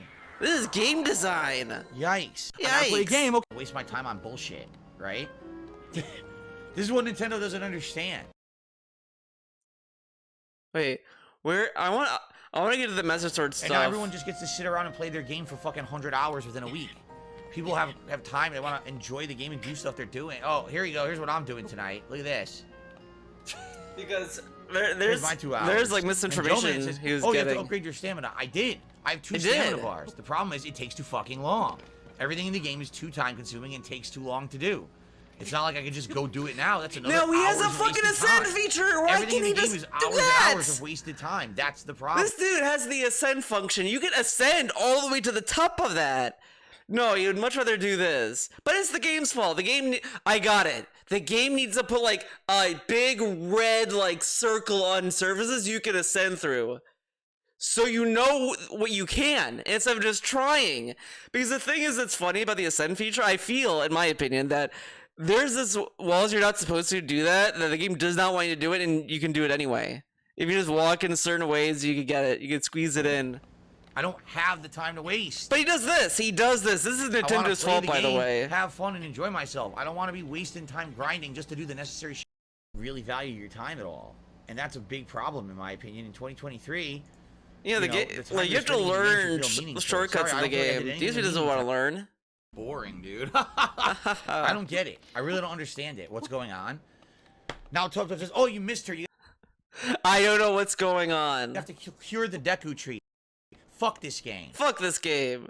Look how mad he is. And Tubs gave him factually incorrect fucking nonsense. Not that, you can't go to the Deku tree or anything like that, but the fucking dragon that has the Master Sword literally flies around an area. If you miss her here, which, okay, you could just go to somewhere else and she'll be there. The mechanic works just like the other Elder Dragons. Now, Elder Dragons, whatever, you know what I mean. But it is more RNG where they'll spawn and when they'll spawn. But it's not that once she's gone for good, and you have to do another quest to do it again. Like the Deku Tree might summon her to be more like that or whatever, like more soon and more convenient. But still, like you don't need to do that. And also, you should have done all the towers. I don't know why he dilly-dallied with towers, but whatever. Not my game. No, I mean it. Fuck this game. You said just come right over here. And I also argue he should have done the Deku Tree anyway. Like, I did the Deku Tree way after I got the Master Sword, and it was kind of fun. I kind of like the fight that you do there. So I did. Now I'm going to miss it?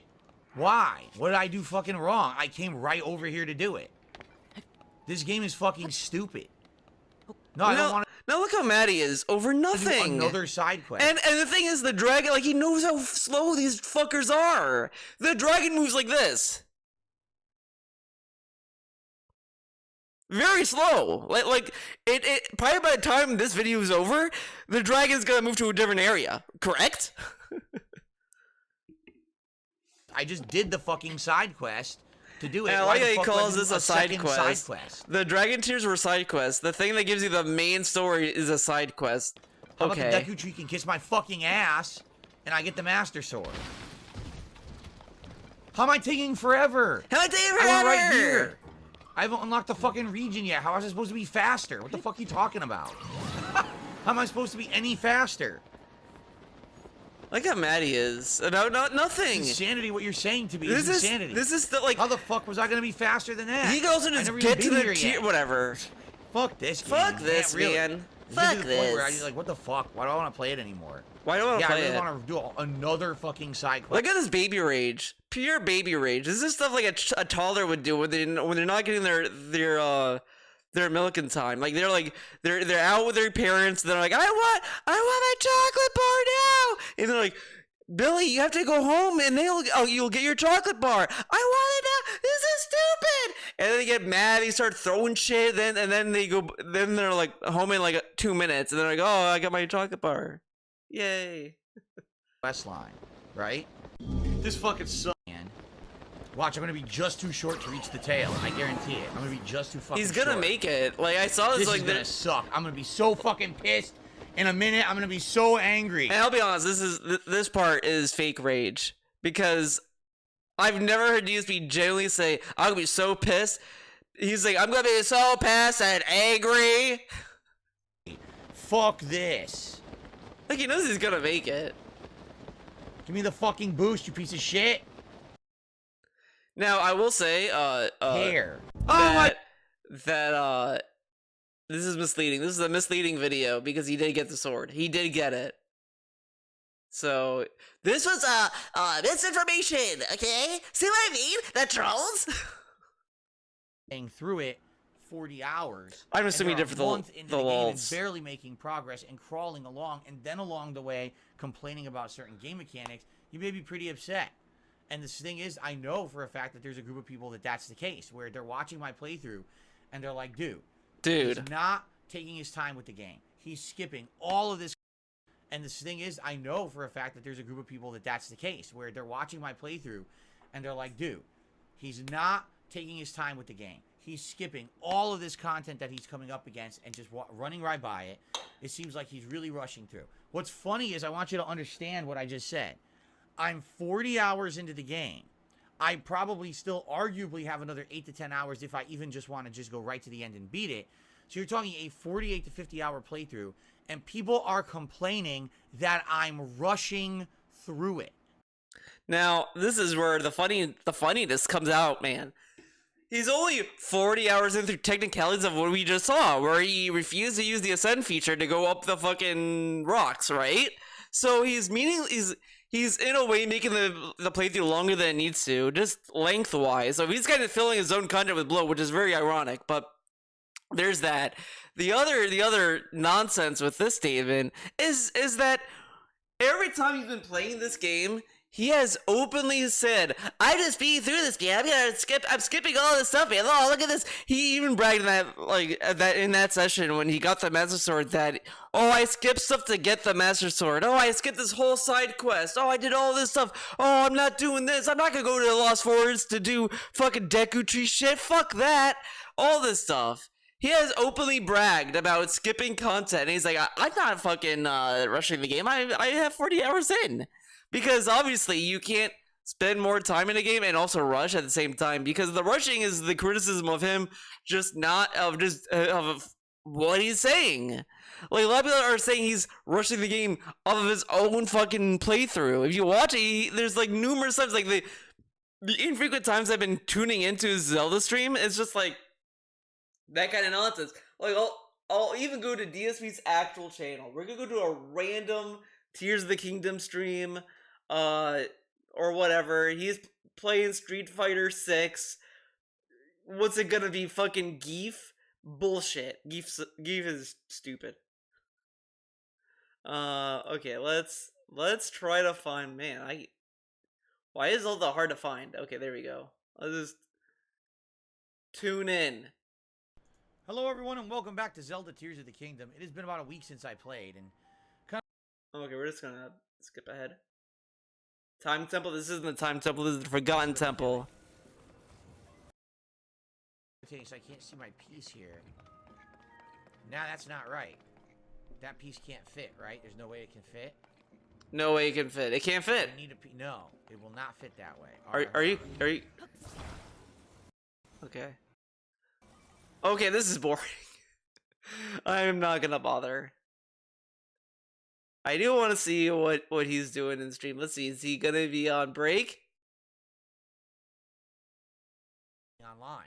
If you're gonna play in tournaments, you All right, we're not have gonna. to go to offline locals, whether it's a tournament or just a get together, and you need to play the game offline. I'm telling you right now, it is very different playing the game offline in person versus online on the internet. It's No shit. What a take.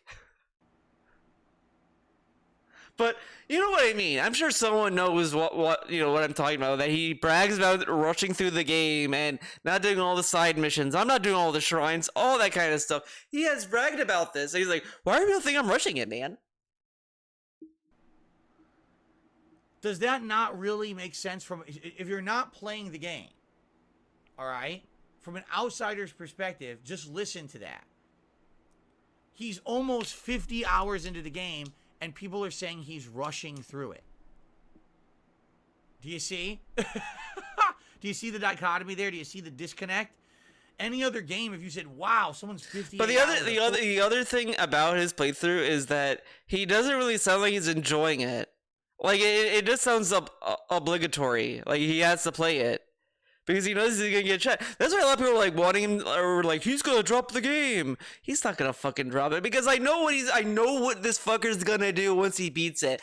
So I beat the game. Yeah, man. I must really hate the game that I beat the game, right? Yeah, man. Like he's gonna do that shit, which factually means nothing in the realm of DSP because he has beat a lot of games he hated. He factually has. The CM Full game he played, what's it fucking called? The Quiet Man. He beat that game. He hated that game. He beat it. Oh my god, what was the other game he hated? He hated Vampire. He beat that game. There's probably more that I'm just not thinking of. But there's so many games. There's so many games he hated that he beat. He beat them. Like I really want to say another one because I know he has them. I know he's done it. I know it. 48 hours or something into the game. Wow, they really must be enjoying their game if they sunk that much time and effort into the playthrough. But for Zelda, it's like, that's not nearly enough. You should have done way more. And it's like, what? Like, why? Just because it's Zelda? Just because it's Nintendo? I don't get that. Nintendo? The name's Zelda. I thought you liked Nintendo though. Wouldn't you want to play more of their games and delve more into the content? And the other thing is that he has complained about games not having content. But there's too much content, man. It wasn't in the title. No, it's not the right amount. I wouldn't be getting that criticism for the playthrough. It would be like, wow, he's spending a lot of time on this. This is good.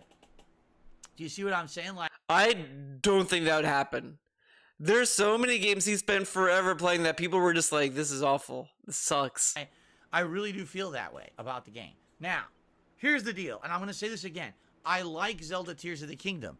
I certainly wouldn't still be playing it, and I wouldn't be having it in my rotation if I didn't like it, okay? But there's so many games he kept in his rotation that he hated. He played PUBG for so long. I think that might have been his most played game on Twitch. I think. Someone might have to correct me on that, but he played that game the most, and he hated it. There's so many games he has done that he hated that he kept in his rotation the whole time.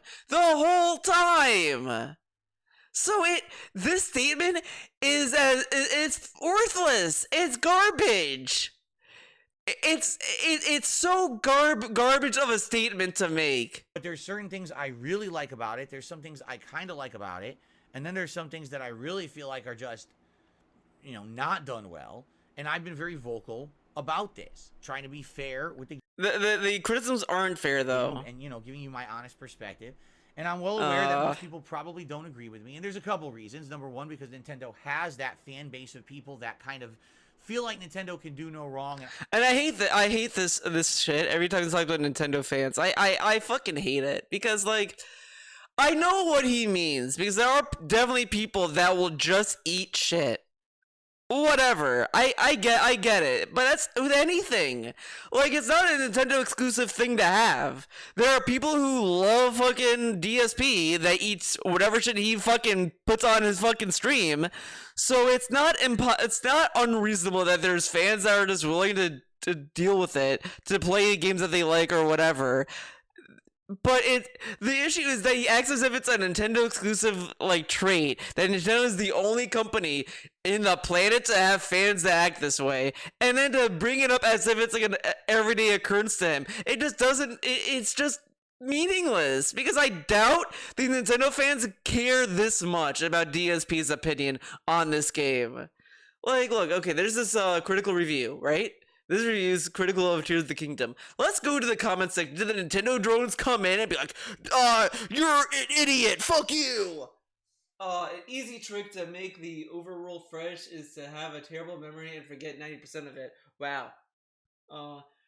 I cannot believe Nintendo had the audacity to make Sage ability activate when I walk up to them and interact with them instead of some kind of hotkey system.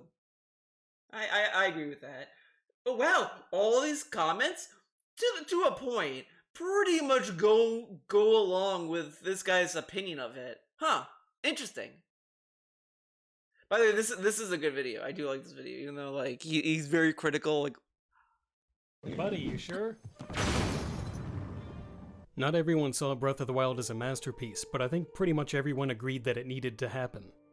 All right, there we go. Needed to happen. I disagree. Although that's a good scene. That's everyone. There certainly seems to be this Nintendo defense. I kind of should make that a sound clip. I'm tempted to make that a sound clip. Fairly or not, it needed to happen. It really doesn't matter. What ends up happening is you get people who jump down your throat, right? Oh my God! How dare you criticize this game? But the other thing is that he uses this to belittle other people's opinions or criticisms of his take. The thing is, he could have this opinion, but people could kind of criticize his opinion because a lot of people just try to either understand his point or to correct it. I mean, that's a silly way to put it, but to kind of to go and just saying like, well, look, try and look at it in this other perspective. Like, look at it this other way because you're looking at this in this one way that may not be accurate to what this is. Like, come on. It's first party Nintendo. Obviously, it's a masterpiece, and God forbid that you would say a single thing bad about it. You're just in the wrong no matter what, even if it's constructive. Now, this is funny that he's saying this when people were critical of Pokemon, and he was like, well, they were critical of Pokemon, and the game is a well-selling part of the franchise. What the fuck? It's like, yeah, people could buy games and be critical of them too. Like, it's so funny to me, right? That he's like, I bought Zelda, I should be critical of the game. And fold his hands and brag about that. But these people who bought Pokemon and are being critical of it, look how dumb they are. They bought the game and are being critical. Wow. So what's the problem then? So can people buy the game and be critical, or do they have to be, or what? Like, what does he want? And this is like a running pattern, is that you just can't please DSP. He is the last person you should try to accommodate with anything. Like, game developers, if you're watching this video, do not cater games to him. He's never gonna be happy. Cater to me. I'll be happy if you make characters like this. Hold on. Gotta be careful. Make more characters like, oh god, Valentine, don't shake. Like this, the pinnacle of character design, obviously. All right. For some reason, the Nendroid for Valentine has given me as much of a problem as Dizzy. Dizzy's Nendroid is like a nightmare. If I just tap it and it just falls off, it's like, oh god. It's scary. Criticism. It doesn't matter, right? And that's kind of ridiculous in my opinion. Now, let's talk. Let's talk about my Zelda Tears of the Kingdom playthrough and what I've liked about the game and what I don't like about the game. I feel like a lot of things that for some people are positives, sadly can be negatives for others. And I feel like a lot of things that started off strong can actually... Wow, wait. All right? Oh god. First of all... Things people like can also be negative to others? Wow. One of the things that I've described when I've described Tears of the Kingdom is I said the game is bloated. Okay? DSP, please floss before you go to stream. You should really, like, do some flossing before he comes to stream. Maybe go to the dentist. I think some people have misunderstood what I mean by that. Alright? When I say the game is bloated, what I mean is the game has an incredible amount of content. Okay? Now, here's the thing. If you're sitting there and you feel like all of that insane amount of content is meaningful, then you wouldn't feel bloat.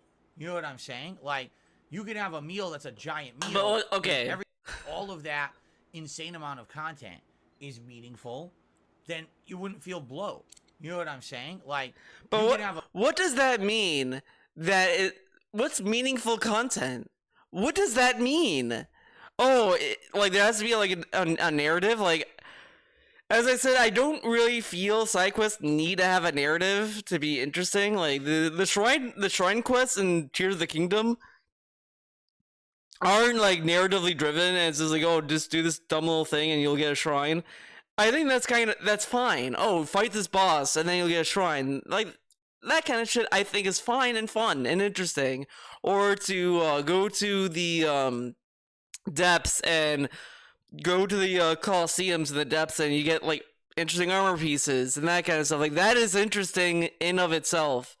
Or to try to get all the Poe statues and all that. Like that stuff is interesting, but that's the reason why that's interesting isn't because there's some narrative driving me to do this. It's that I think it's interesting to go to the depths and they kind of navigate this creepy underground area that you have to like try to light up with the light seeds, which I did. I did all of the light routes, which I think was kind of a fun part. It was a little like frustrating because some of the light routes were like on very high ledges and I couldn't figure out how to climb up it and all that kind of stuff. But it was still kind of rewarding to get there, and some of them were kind of fun to get to as well. I think there's a lot of fun to have in the game in that kind of way. I would not say the light routes were meaningful stuff or the Poe statues was meaningful, but they were fun to do. I don't quite get what DSP is looking for when he says, I want meaningful content. Like what does that entail? What does that mean? Like, it's a very abstract thing. That's why, like, when Craig was asking him, what is meaningful content? He doesn't understand meaningful content. What is it? Just talking to your audience? I mean, that you could do that with anything. I'm talking to my camera. Does that mean that this is meaningful? This video is meaningful because I'm talking? So what's meaningful content that they could have done in Zelda? That you get Master Swords everywhere you go? Like, what he means, I guarantee this is what he means, though. It's just the same quest you've seen like in Horizon or all these other AAA games where you just sit there and listen to people bitch and then you try to help them out and then they're like, wow, you really made the crops grow. Like, okay. Have a meal that's a giant meal, but if everything there is absolutely delicious and nothing is over too much in one direction, you have a well-balanced meal. It could feel like you had an amazing meal and you could still be full but not bloated, right? I hate to say it, I don't feel... But this is, like, stupid, though. Like, the thing is, I'm like, one of Retro's issues with Zelda, and even that video I showed you a little bit of, the issue with the side quests that they bring up is that they're just kind of, like, they're just the standard fetch quest kind of stuff that you just kind of, like, are bored with. Like, oh, go over there and talk to Billy. Okay, talk to Billy. Billy will give you this key. Okay, now take that all the way back to Sally. That kind of stuff. And it's like, or you'll do a quest to start another quest, and that's not really like fun kind of busy work to have. and that is an issue, and that could be bloat. But it's like, okay, so then what's the solution to that? Like then what side quests would you want to have? Like, some people would argue then that Zelda should not have any side quests. Period. The only side quest you should have is like the shrine quest, which is reasonable, I'd say. But it should not have that. You should just do that, which also comes into play when you say, well, then just play the game however you want. You don't have to do the side quest then. Maybe the shrine quest should be structured better, where it's like its own little thing that you do, and that's not roped in with other side quests, so it can have some better differentiation. Which I think they do that better with the sky shrines. The sky shrines, immediately, oh, this will get me to that. And I think that's way better than the ground level quests, where you don't know what quest will give you the shrine versus one that might give you like an elixir that you may or may not need. So, that kind of stuff could be structured better. But that's the only thing I can think of. But he doesn't explain. The issue is, I'm giving DSP all his ammunition to have for this fucking take, because it doesn't seem like he thought about it. It's just more of an empty statement that's like, it's bloated. Okay, what's the bloat?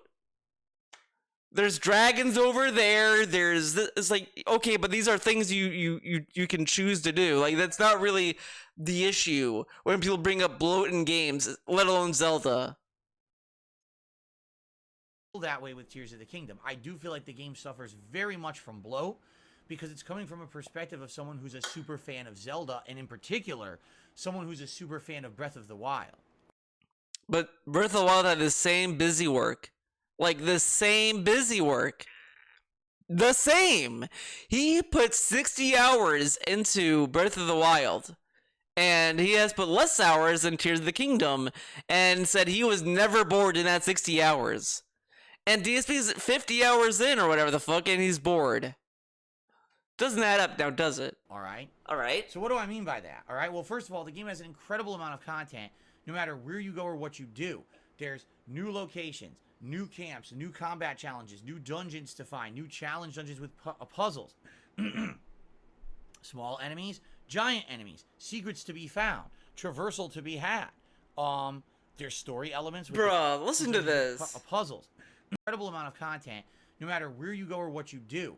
There's new locations, new camps, new combat challenges, new dungeons to the locations are whatever. New challenge dungeons with puzzles. Small enemies, giant enemies. Small enemies, giant enemies.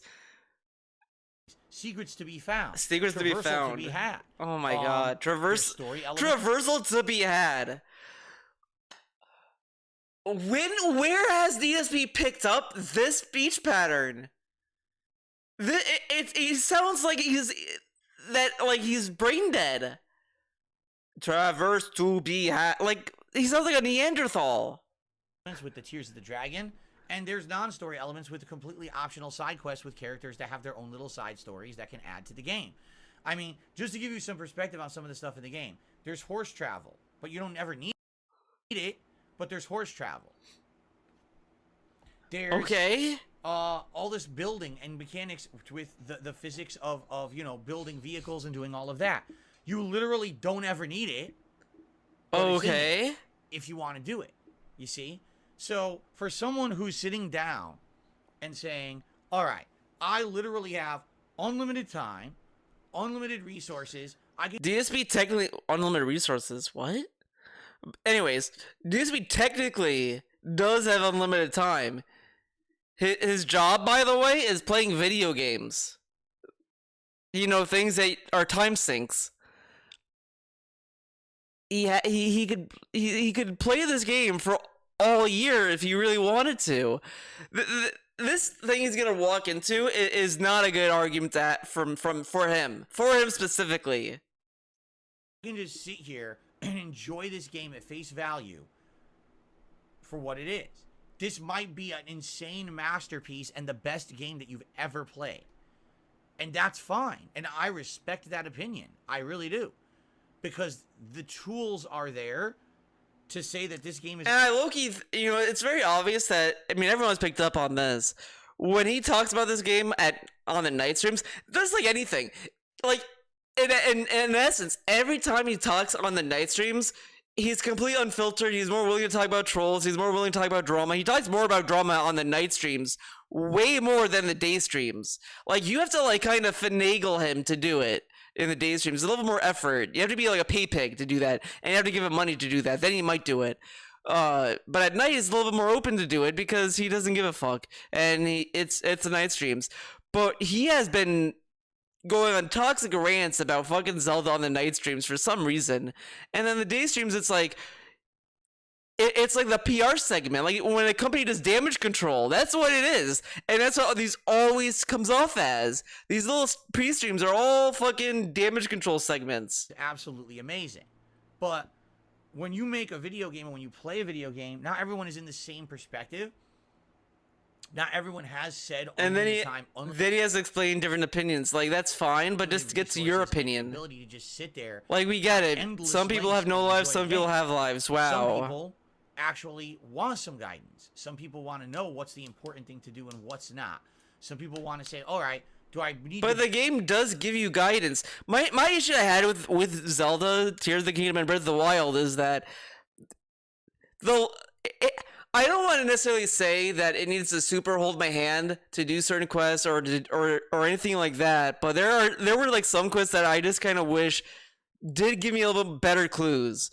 Like the Zora domain shit, like that I felt like that I really had to like look up a guide to really know, I have to like go to this one waterfall in this specific area to get to talk to the king, because I talked to the guy where I went, and he was like, he's gonna be back. He's gonna be back in the throne room. I go to the throne room. The kids say he's behind a secret waterfall, and it's like, okay, like I know to find looking for waterfalls, but in Zora's domain, you might as well say go in the water. It's like there's water everywhere. Like there's really no specific thing. It's like that kind of stuff. I wish was a little more clear cut.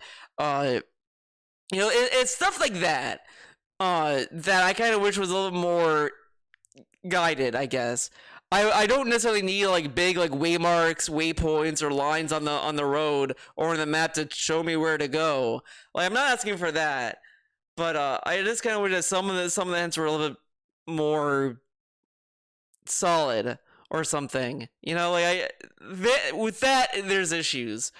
When it comes to dungeon design, shrines, that kind of stuff I think is fine, or just the general path of where to go, like, what dungeon to go to, like Gerudo, Rito, Zora, that kind of stuff. That is fine because at least I can find my own way there.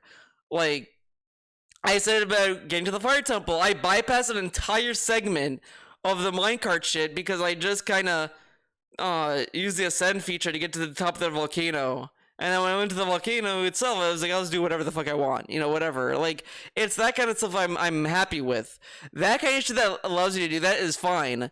Like, I just think to get to the dungeon should be a little more, like, clear-cut. The only thing I'll say about it is that it is definitely better than Skyward Sword. Skyward Sword's whole thing about before the dungeon stuff was so lame. I hated it. And it was one of the things that reason I dropped the game as a hot rock. Like, it's garbage. To learn this incredibly intricate gameplay mechanic of building this vehicle painstakingly and understanding all the physics of the game and understanding the building mechanics and the battery mechanics of the game and all of this.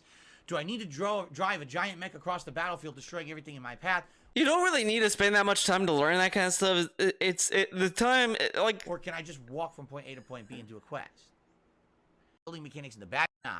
Some people want to say, all right, do I need to bother to learn this incredibly intricate gameplay mechanic of building this vehicle painstakingly and understanding all the physics of the game and understanding the building mechanics and the battery mechanics of the game and all of this?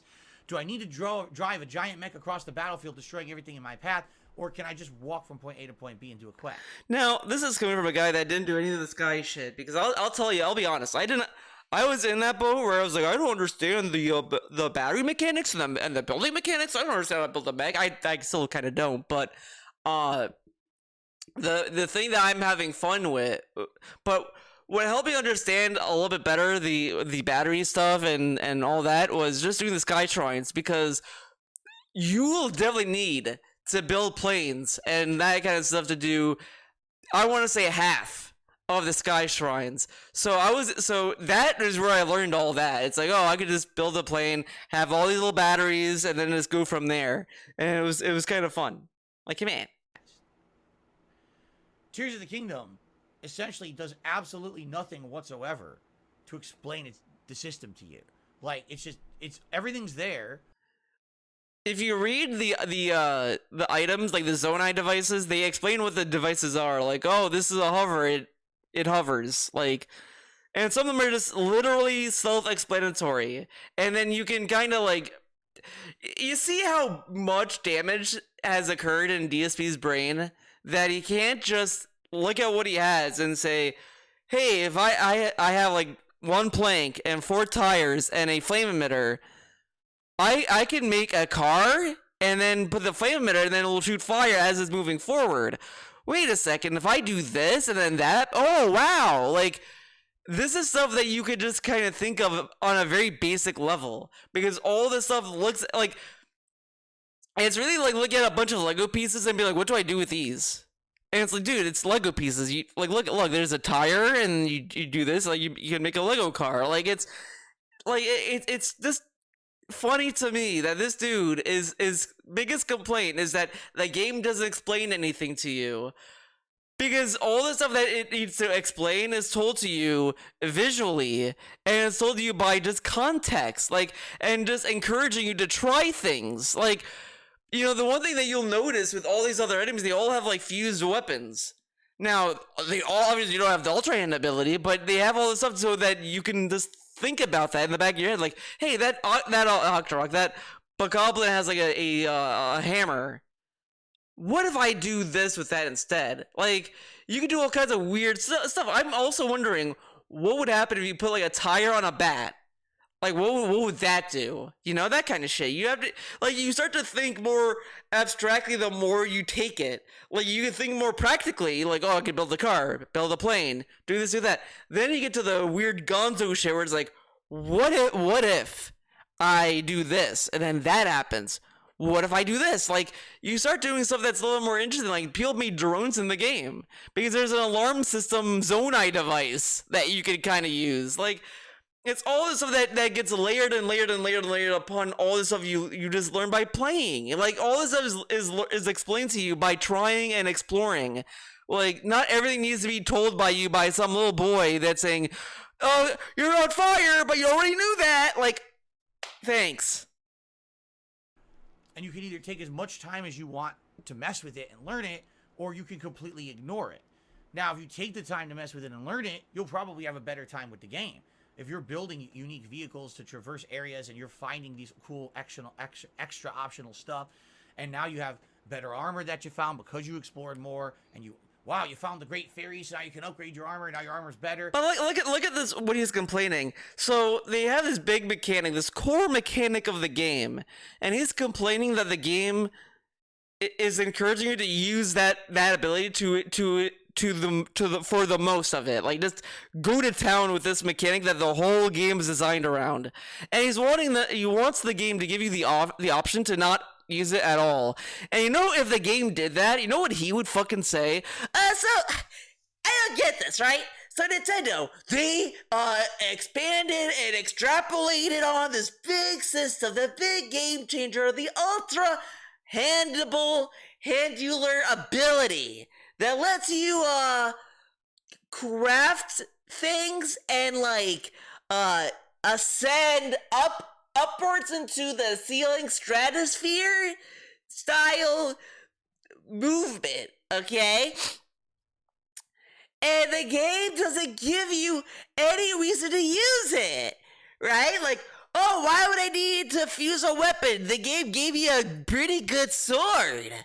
Why do I need to, like, build a car? The game gave me a horse that I can call wherever I want, man. And it's like, so that would be the issue, is that the game is not giving you enough, is not forcing you to use it or to play with it. But now the game's, like, kind of giving you ways to use it. I don't want to do it. Bitch, it's the game. It's the whole game. You found better items to combine to make really good weapons, and now there's optional bosses in the game. You can take on the optional bosses because you have the better equipment and all that. So you're getting the full experience of the game if you are taking your absolute time with it. But not everyone can do that.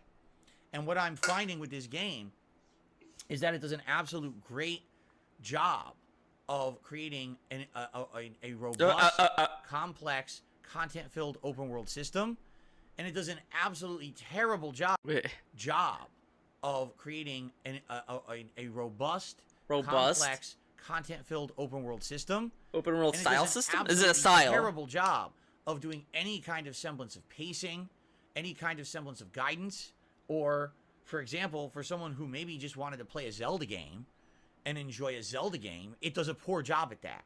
Because in reality, Tears of the Kingdom really isn't a Zelda. Remember, Breath of the Wild was a great game and it was never boring. And it modernized the game. Now the game's not modernized anymore, and it doesn't play like Zelda. Like, the one thing, as I said the meme with this, that his point that he brings up is that, well, The Zelda series had stagnated, and that reboot made it feel Here you modern and go. exciting again. But the developers spent so much time on the new physics engine and open world that they understandably couldn't invest as much in the traditional Zelda elements, like dungeons and towns.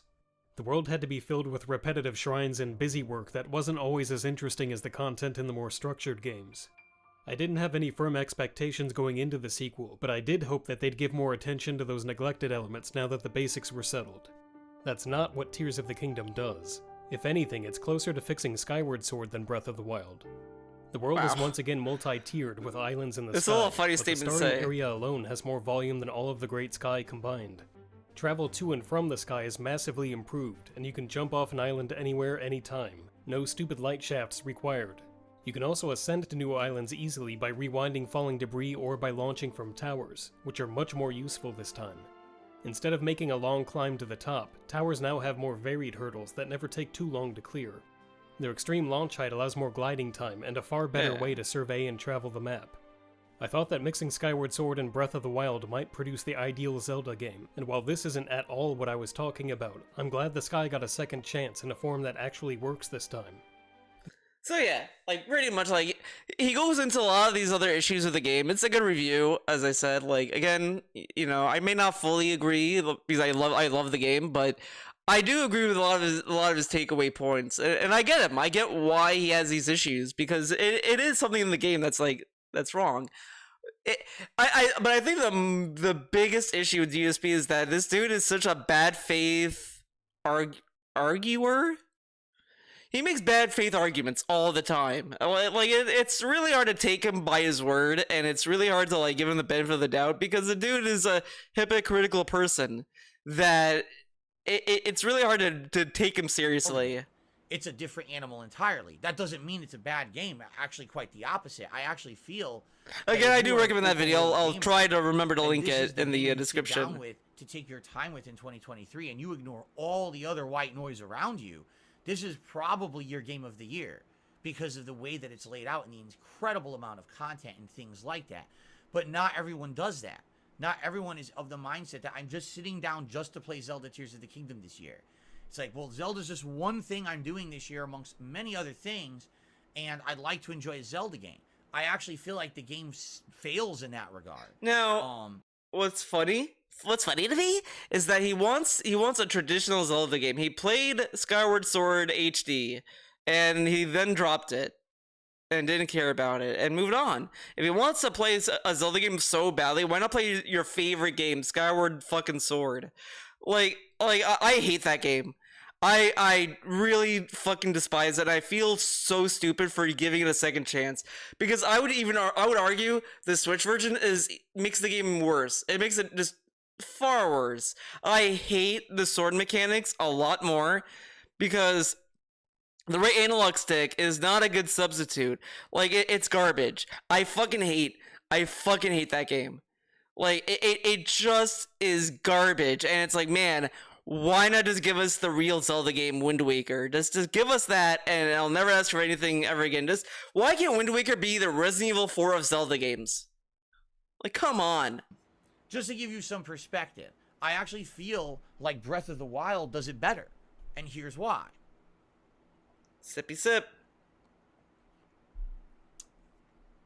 In Breath of the Wild, everything is new. It's a brand new world. It's the first time you're experiencing any of this. Not to say that there aren't connections and throwbacks to other Zelda games. There totally are. But the first time you walk into, say, Hateno Village, and all of a sudden you're talking with the townspeople, and you realize this village is interesting, and there's quest lines there you need to do. You meet Pura for the first time in the scientist group, and you're doing quests. Later on, you have a house that's your own and stuff like that. That feels really, really, really, really meaningful to you. Oh, now he has a house? Right? I thought you didn't know. It's a really important part of the game. In this game, when you walk into Hateno Village, it's like, oh, it's that village from the first game. Are there a couple side quests? Yeah, you could. But what's this complaint? Well, it's the same village from the other game. It's the same fucking map.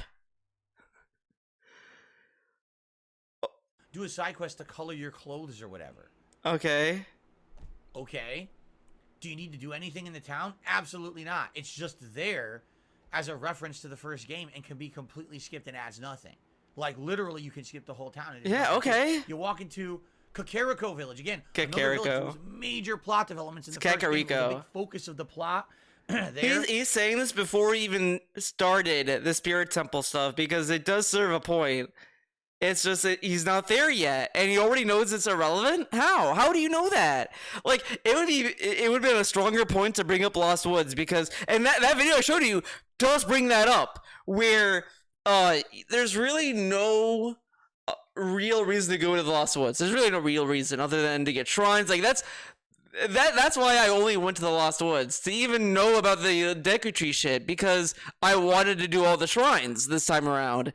So naturally I had to go to the Lost Woods to do all that. So it's like, okay, like, and then that's when it's like, it gave me the quest for the Master Sword. It's like, I already had that. Like, I was supposed to go there. Like, you know, I kind of, and he brings up like the only driving force you have to go to the Deku Tree is that when you go to the Kakiri, not the Kakiri, the Kakiri seed people, whatever the fuck, the tree people, you talk to them and you save and you get them to their friends, you get the seeds. They keep bringing up the Deku Tree and all that stuff in the Lost Woods. Now, I don't give a fuck about them, and I don't give a fuck about their dialogue, so I never read their dialogue, so that's how I never knew to go to the Lost Woods at all. So if I did that, if I had to listen to the Deku Tree people, I probably would never have gone to the Lost Woods anyway. Oh, it's the Kakiri. That's right. So you know, that's a problem, because I already don't care about the Kakiri. I don't give a fuck about their dialogue because I know what I want from them is the seeds. So why the fuck would I listen to them? And then to be told like, well, they tell you to go to the Deku Tree. It's like, you couldn't have found a better vehicle for that. So that would have been a better argument for DSP to bring up than Kakariko Village. Even though I get why he brought it up at that point in time, in that point of his playthrough, but he's gonna look like a clown when he gets to Kakariko Village. With Impa and, you know, and the townspeople and how that tied into the world of Breath of the Wild and the calamity and everything going on. And here you walk in there, no one's even there. It's like the leader's missing, not there. You talk to the leader is there. Idiot. Half the people won't even let you go through half the. Oh, we were told not to let you up there because there's ruins. Don't even go there. Like, what? What? You know what I'm saying? Like, it feels like they wanted to make a sequel, but when they did, they didn't have use for half the stuff from the first game. So why did they bother making this? The ring in Kakariko Village was not in the first game, by the way, and it's obviously like cordoned off for story reasons. But sequel, that's bloat. Bloat, you man. Have content that's, oh look, here's a reference to the first game. By the way, it has no meaning in this one. Then what was the point? And the answer is, what was the point? There's no meaning to half the stuff in the game. It's just there as a reference point to the first, but you could have skipped the first and just played this one, to which case half the stuff you encounter, you'll be like, what is this? Like, what? I don't even understand what this crap is. Like, why does Hateno Village exist? You know what? Okay, so by the way, this is a side note. This is for Zelda fans out there.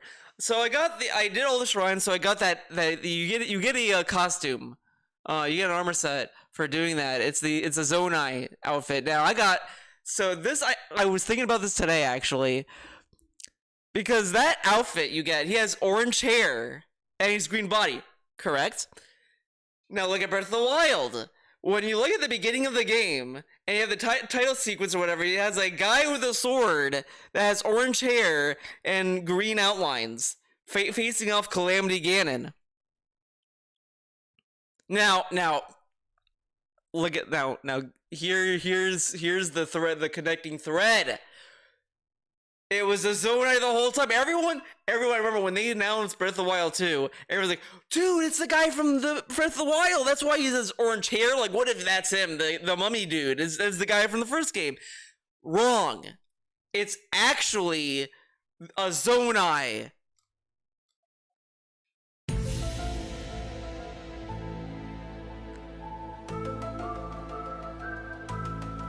You're welcome. All right, let's get back into this. Lines there's no real ties to the plot. Why is it even in the game? And why does it look so significant? Because it was significant in the first game, and they just have it as like fan service reference to the first game. I really wait a second. Why is it even in the game? And why does it look so significant? Because it was significant in the first game, and they just have it as like fan service.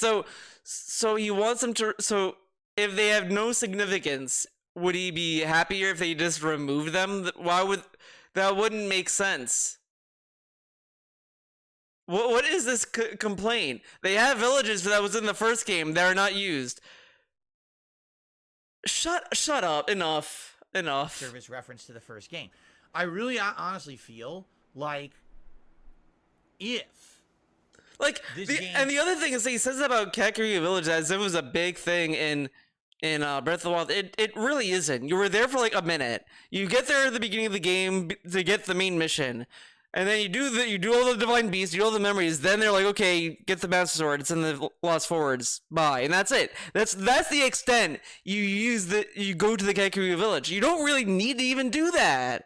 And he acts as if it's as if it was some massive thing, like it's equivalent to Hyrule Castle, which it wasn't. Like it just isn't.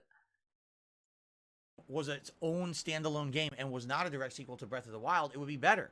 Why? Because then everything you do would feel meaningful and a first-time discovery, you know? And as neat as it is to rediscover certain areas, and maybe in this case they have different meaning, like, for example, you go to the Zora village, and in the first game it had this one plot line going for it, and in this game it's a completely different plot line that's kind of interesting. But at the same time, it's the same thing you did in the first game. You know what I mean? What? Like, it does lose some of its meaning. I don't understand why this needed to be a direct sequel. What? There are two different quest lines, which he's talking about. Like in the first game, the elephant kept shooting water at them. And they're like, "This is too much water. We don't need this much water. What the fuck?" And then in this one, it's like there's sludge everywhere. Like, okay. Especially because it seems like that entire plot line of the calamity. This is a truly brain dead talking point. It's so fucking painful because because again, it's another bad faith argument, because I understand, because I do kind of wish that the connection between Breath of the Wild and Tears of the Kingdom was stronger, but there is definitely stuff in Tears of the Kingdom that references the first game. You go to Impa's house or whatever the fuck, she has that same mural from Breath of the Wild sitting there, so it's not like that it didn't happen. It's just that it's a different, like, he acts as if once you solve Calamity Ganon, there's no other evil, period. You've solved evil, nothing else can happen. How would you know that anyway? Like, this is gonna sound really silly to bring up real life events, but like at World War One, you really thought that they needed World War One thinking about the sequel? Like, that's not how life works. Like, you do something, the thing gets resolved, another thing can always sprout up anyway. Like, it's such a stupid debate.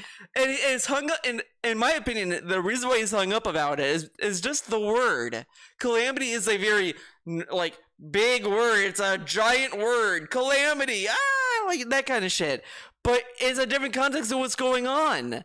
Like, it's so it's such a stupid point. And when you play Tears of the Kingdom, the kingdoms are not divided. Like, even that, it carries over. Like, this is how stupid this is.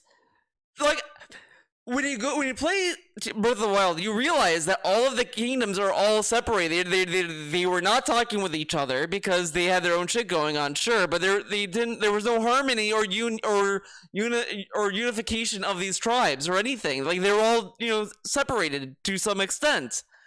You play Tears of the Kingdom and they're all like, yeah, man.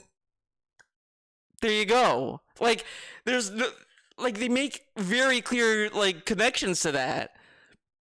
It's kind of like you have to go out of your way to just not pay attention to that, but whatever. Breath of the Wild has been completely glossed over as if it never mattered. In which case, the whole first game was a waste of your time. It really feels that way. Like, the whole I kind of would argue what I would have loved to see in Tears of the Kingdom, and I was hoping that they would have elaborated more, is just Calamity Ganon, because Calamity Ganon is just a fucking animal. Like, what's the story there? And I kind of wish they tied it to Ganondorf more closely. I feel like it's only loosely connected, but I think that they should have just done more. Like, oh, since he's sealed away, his evil power just fucking was unfiltered and formed this. Like, Calamity Ganon is the formation of the unfiltered Ganondorf's evil power, or whatever the fuck. It only makes slight connection with the Gloom. Like, the Blight and the Gloom are like related. Like, the Gloom is what was left over from the Blight or whatever the fuck. But again, these are like loose connections, and I do wish that there was something a little bit more strong connecting that, you know, like when they sealed Ganondorf away in Tears of the Kingdom, they should have said like, oh, he's gonna come back as Calamity Ganon or whatever the fuck. Like, that would have been more interesting. But you could also argue that they knew that was a real like, because Calamity was also a prophecy in Breath of the Wild. They kept saying that it's a prophecy. It's gonna happen. It's gonna happen. It's gonna happen. So what's to say that the Zonai, you know, made that a prophecy to warn future generations that Calamity's gonna happen because of Ganondorf? Like, it's all this stuff that's easy to think about, but since the game doesn't have a baby little cutscene where it explains all this to you, it can't be canon, man. And I guess that's an argument, but you know, like, as I'm doing this video, I'm thinking about all this stuff. I brought up the little X-Files connection with the Zonai in the beginning of the game. The only thing that flies in the face of all of this in reality, especially my little X-Files thing, is that I don't think Nintendo has ever put that much thought in their stories with Zelda. They probably thought of Breath of the Wild as one game and that was it, and then they're gonna do a new Zelda game. They probably didn't think about doing a sequel until they really wanted to delve back into it. That's my theory on that. The beginning plot of this game is basically saying the Calamity plotline didn't matter. Even if it happened or didn't, erase it from memory, because there's a whole new plotline going on, superfluous outside of the realm of the Calamity plotline. Like, all that.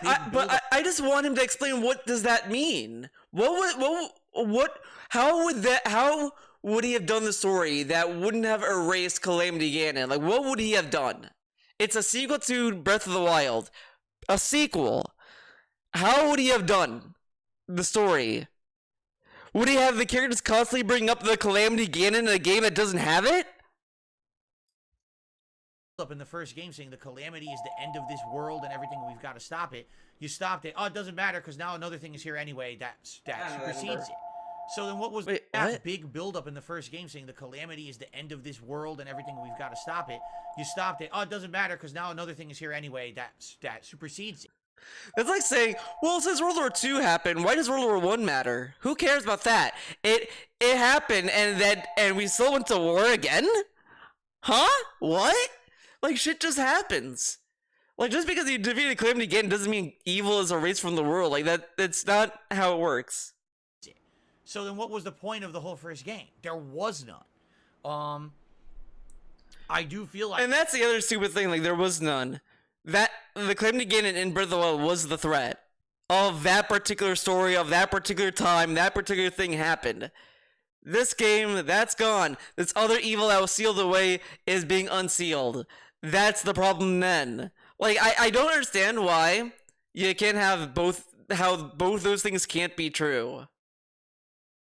Like, in their rush to make a new Zelda game, because Breath of the Wild did so well. 6 years rushed. On that, they sadly made a game that doesn't feel nearly as full of wonder as Breath of the Wild did. Now listen, they added sky floating islands, and like, this is so stupid. Like, he's like, it's a bunch of wonder, man. Like, does he want to play, like, when you play a video game, like, you're not gonna always have that in any game. Even in games I like, I'm not full of wonder every time. I replay games. Like, that's not the case in a lot of ways. Underground exploration. Great, good for you. Good for you. you. There's some interesting stuff up there with puzzles and the like, but never once in this playthrough yet have I really felt that feeling of wonderment and discovery like I did in Breath of the Wild. But see, this is what's lame. Because if you did the maze stuff, it's kind of wonderful. Because you see, when you go to this guy, you see them all the time. And it's like, what's in there? I wonder what happens. And it's kind of cool. You do that. You go to the top. Then they tell you, okay, now you go to the depths. And it's like, they let you drop down from the sky all the way up there, all the way to the depths. Which is actually a cool little set piece. It's like kind of rad to do that. Like, come on. Discovering things like, oh, the Lost Woods. Ooh, the floating labyrinth in the sky. That's a whole optional puzzle that's really interesting because I don't know what it is and if it leads to anything good. Oh my god, I'm climbing Death Mountain and there's a giant salamander creature on it that's actually a boss dungeon that we're going to do. Wait, what? Optional puzzle that's really of wonderment and ground exploration. Great, good for you. And yeah, there's some interesting stuff up there with puzzles and the like, but never once in this playthrough yet have I really felt that feeling of wonderment and discovery like I did in Breath of the Wild. First discovering things like, oh, the Lost Woods. Ooh, the floating labyrinth in... Was there a floating labyrinth in Breath of the Wild? I don't think there was. There wasn't, was there?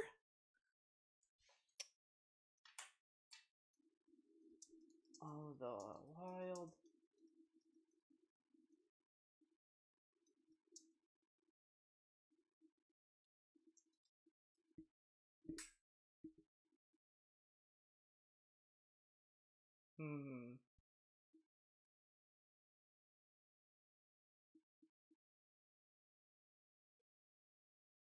Yeah, this. Oh, I guess there was. Whoops. Oh, okay. Now I remember. That was there. Okay, now I remember. But it's still not the same as Tears of the Kingdom. In the sky, that's a whole optional puzzle that's really And it's not in the interesting sky because I don't know either. what it is and if it leads But to anything whatever. good. Oh my god, I'm climbing Death Mountain and there's a giant salamander creature on it that's actually a boss dungeon that we're gonna do. Like, you don't feel that in the game. Usually, I'll be honest, in Breath of the Wild, those divine beasts, I don't feel that like, wow, man, about the salamander or anything like that because I knew those were dungeons. just don't. But whatever. It's kind of like I already was in this world. I already know where everything is. And the other thing, too, I hate this whole premise of we played a whole game in this fucking world, you know, an 80-hour playthrough. Now we're back for the sequel. Everything's forgotten. Oh, your map has been reset. Everything's done. Fuck you. Spent all that time in the first game. Now I gotta go through this whole fucking game and remap everything again? It's a different tablet Link uses. I know it's kind of stupid, but they gave him a different tablet, so you have to reprogram it. It's like getting a new phone, man. But they didn't have the transferability like modern phones have, so you know, sometimes you lose stuff. And they changed the tower system because they wanted to launch into the sky. Like, this isn't really... And yeah, it also like charts the sky area too. Like, this isn't really a point. Right? Like, geez, thanks a lot. Really feel like my time was well used in the first one. Like I said, maybe if it wasn't reusing the same map again. But this point doesn't make sense though. I did all this work in the other game, and this game I have to do it again. What the fuck? Like, he's acting as if this was like a DLC to Breath of the Wild. Like, that's where this complaint would make sense, is if this was like, you own Breath of the Wild, you put it in, then you download this as DLC, and you have to do the whole map again. Like, yeah, that makes sense, but this is a brand new game on a different cartridge, different, like, everything. It just has the same map. And yeah, like, you know the map, but it's a whole different system to it. Like, it's really meaningless to say this, too. It would feel better, because then it would make sense, but if this was, oh, by the way, screw off, now go remap the whole world again. Dude, I already did that in the first one. I gotta do it again?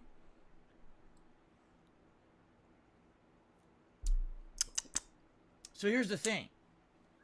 But, you know, but you know what? Okay, you know what? I'm gonna be... Okay, what about this then, DSP? If that's the case, then how come in Ragnarok 2 I have to re-level Kratos?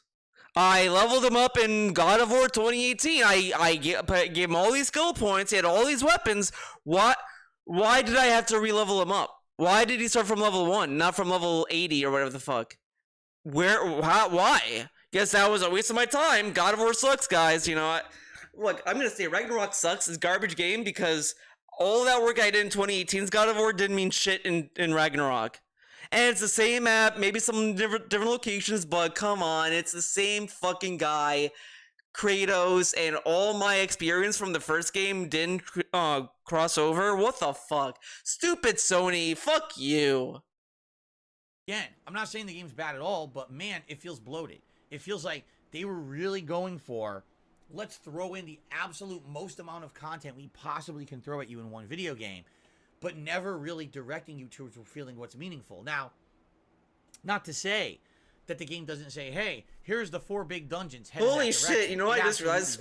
We're like, what? But the point I'm making 18 is minutes in. This video is going to be the long. game sucks We because lose. You don't have armor. Because you don't have, you know, better weapons. You didn't take the time to explore and get the plot. I mean, you won't even get the plot of the game if you just focus on the 4 major dungeons. The plot is based around the Tears of the Dragon you need to find on the map. You absolutely, bare minimum, should be finding all those tears before you beat. Those tears are not a side mission, by the way. They're a main mission. The other thing is that they're big fucking glyphs on maps. Like, it's hard to ignore them. Intentionally so you'd be more interested in getting to them. Like, come on. The game, or else you haven't gotten the story, right? So the game walks you through that. Like, come on. It doesn't feel like a Zelda experience. You know what I'm saying? Like a Zelda experience, when you're going through the game, you're going to get the main plot of the game no matter how you play it, right? You're going to have these core experiences of each dungeon, and those are going to be meaningful to you. And then you're going to get a heightened climax where there's probably a big showdown in a final dungeon and a big boss at the end and all of that. And not to say that that's not present in this game, but the game just throws so much at you that everything feels badly paced and very much disjointed. And Shit. the funny part, I had to go to the bathroom, and for some reason my OBS doesn't let me pause recordings, so I have to edit these 2 parts together. So I'm working extra hard for you, guys. Okay, I'm busting my ass. All right. All right. I'm back, everyone. That's right. Let's get back into this bullshit. 2 is like, it seems like no matter how you play it, it's not good enough for Nintendo fans. Like, It's not good example, enough. If I beeline for a dungeon, oh, he's just rushing, right? So last night, for example, I wanted to explore the southwestern part of the map. So I did. I actually was jumping between the different mountains. There were different tiers of the dragon that I wanted to hit up because I wanted to get the full story of the game. So I'm doing that. I start. Oh, that's literally kind of rushing, though. Like, just because, oh, he's not beeline to the dungeon, he's not rushing. He was doing all of the tiers. So that's kind of rushing to get to the Master Sword. Like, and again, that clip that Mimology put up was him literally rushing to get the Master Sword, which he didn't have to rush for. It's a slow-moving fucking dragon. Reading video comments. Oh my God, why did he do it like that? All he had to do was ride the road from Point Lookout, and it would have, or Lookout Landing, or whatever it's called. It would have taken him right into the Gerudo Desert. He literally wasted an hour of time traversing the mountains. Why would he just take the main road? And I was like, wait, what? What? So if I take my time to explore and find things in the game at my own pace, and I'm enjoying the plot line, that's bad. Why didn't I just take the road, right? But if I'd taken the road, it would have been, oh, well, you see, he didn't take his time to find. But see, this is like the bullshit, though. He spends so much energy about what other people think he should be playing the game, and it's such a waste of energy because he's gonna end on, I don't care, I'm playing the game how I want. If that's the case, then why are you complaining about other people not liking how you play the game? I'm sure there are people who are not gonna like how I'm playing fucking Zelda right now, but I'm not gonna sit there and think about them when I play the game. Scenes, so now he doesn't know the plot of the game because he rushed through it. It's like, what the fuck? So how exactly am I supposed to play it? Well, it's not like you care about the story anyway. He doesn't care because it erases the events of Breath of the Wild, so it's stupid. Like, no matter what I do or how I play the game, it's not good enough for the Nintendo fans. So then why the fuck do I give a fuck about what the Nintendo fans think? Right? And the funny part is, again, Now again, people have criticism of him are all Nintendo fans apparently. Like, dude, it's fine if you don't like the game or have criticisms about the game, but the amount of stuff that you criticize this game for, it borderlines on either bad faith points where it's like I can't take the point seriously, or it's just pettiness. Because again, like, I got the map in Breath of the Wild, so why do I have to redo the map in Tears of the Kingdom? It's like they're two different games. Like, both technically and, like, factually. God of War and God of Ragnarok, your experience doesn't carry over because they're two different games. I actually enjoyed myself last night. The first hour last night was a pain in the ass because I got into this optional area. And here's what I mean about bloat, okay? There's an optional area that opens up at point or a lookout landing that leads you into this ginormous cave system. You think it's going to take you like 5 minutes. No, I did it for 45 minutes. I wasn't done yet. It just continued on and on and on. It was like an endless amount of tunnels blocked by boulders. There was a boss down there. There was all this shit. And I got a few resources, and I found a few early game armor pieces down there. But even I'd done it for 45 minutes, and it wasn't done yet. And I'm like, dude, how long is this going to fucking go? I thought this was going to be like a 5-minute thing, and here we go with the bloat. Here we who knows go. what's down here? Is there anything meaningful to my playthrough or not? Come to find out, actually not really. There would have been a third piece of armor I didn't find, and apparently it would have led me to Hyrule Castle, okay? Okay. Which would have been fine, but there's really no reason for me to be there. There's no dungeon there or anything right now, so there's no point. Oh, right now. Really going there. So it's funny. He says in last night, there's no need to go to Hyrule Castle. Now he knows that he's not able to go there yet. People are saying it's something that people did early on if they wanted to get that armor set, and it helped them before they started finding other armor sets. But I already have other armor sets. Well, how would I know that? How would I know that? When a game has so much content, Bruh. they're saying it's something that people did early on if they wanted to get that armor set, and it helped them before they started finding other armor sets. But I already have other armor sets. Well, how would I know that? You play the game. That's how you know that. Like the side quest he's talking about that opens up that area, which doesn't really open up. You could just do it at any time. I did that immediately as soon as I open it. You get to the statue that can like trade hearts and stamina wheels, which I don't know why anyone would want to do that, in my opinion. But whatever. You don't know. When a game has so much I mean, I guess content, it makes sense at the beginning of the game, you but could just stumble upon something whatever. late game that you think is interesting, and it's not. It's early game. It's a waste of time. You wasted an hour, right? And I really did. I basically wasted a whole hour last night for the first hour doing this stupid cave. So then after that, I said, forget it. Let's go to other content, right? Let's go find the cutscenes. Let's go do the Tears of the Dragon, and we did all of those, and that was great. It actually fleshed out the story of the game, and then I don't want to give spoilers because there's a critical plot point during the Tears of the Dragon quest line that's really, really important, okay? Okay. So without spoiling a major plot point, something really critical happens. And then there's like a race against time. And basically it was really suspenseful and interesting. And I did it. And I was like, wow. And something really awesome happened at the very, very end of last night's stream. And I was like, wow, that was giant plot development. Giant. And I'm glad that I did it, right? So it's kind of like I wasted an entire hour of my stream, and then the second hour was like insane amount of development, exploration. By the way, now I've done every tower in the game, so the whole map is mapped out for me now. So it's kind of like 2 hours of completely conflicted pacing. And do you understand what I'm saying? In one case, I could spend an hour in Zelda Tears of the Kingdom and literally get nothing done whatsoever of any point or use. And then I could play another hour and I could turbo mode important stuff. Turbo mode important stuff. I'm not rushing the game, but I can turbo mode to the important stuff.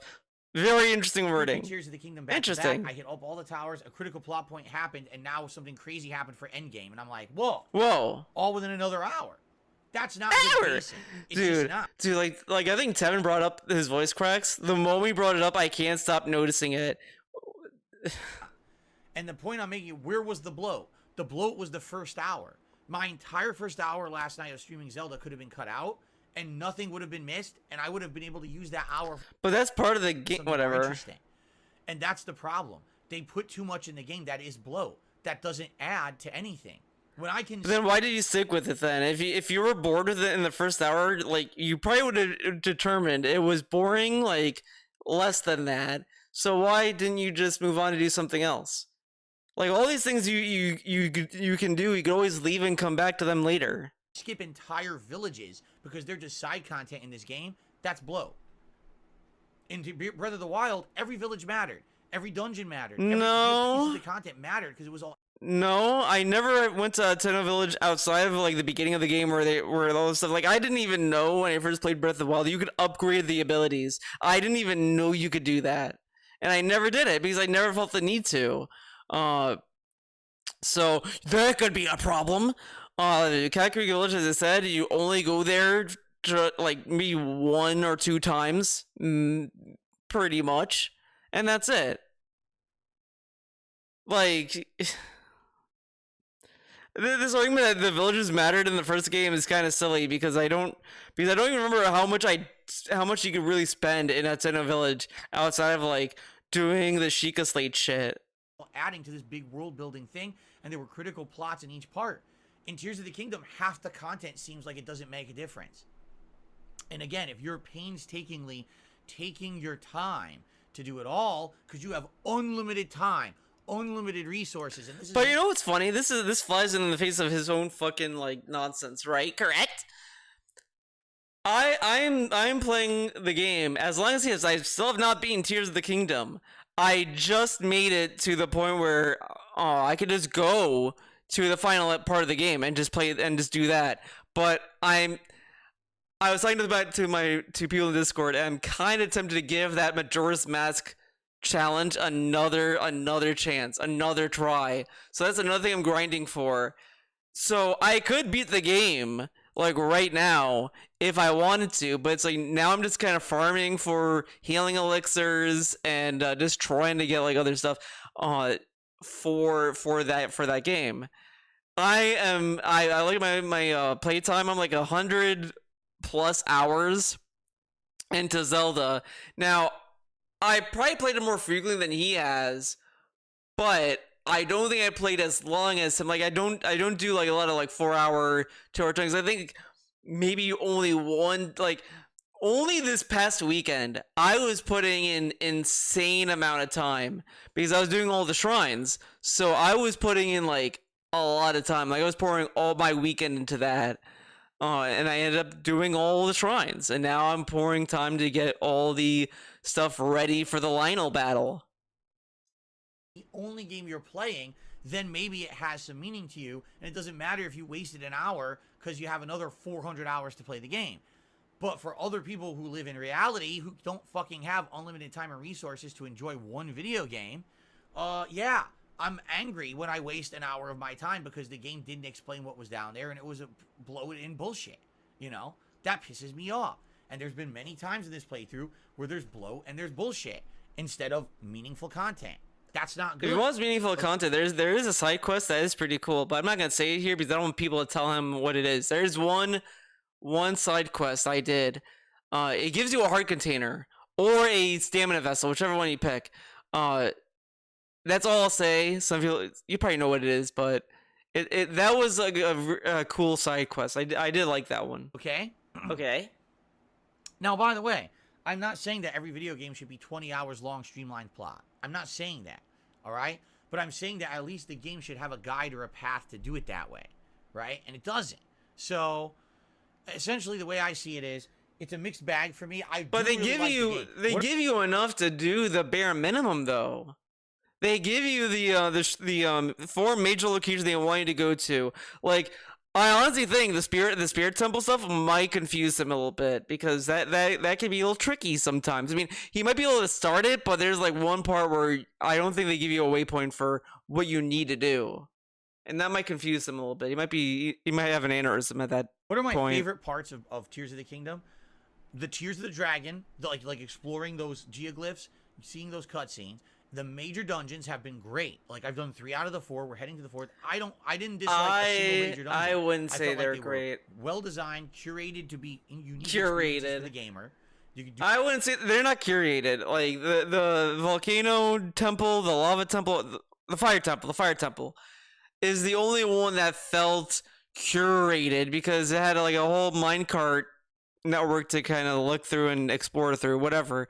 But they all.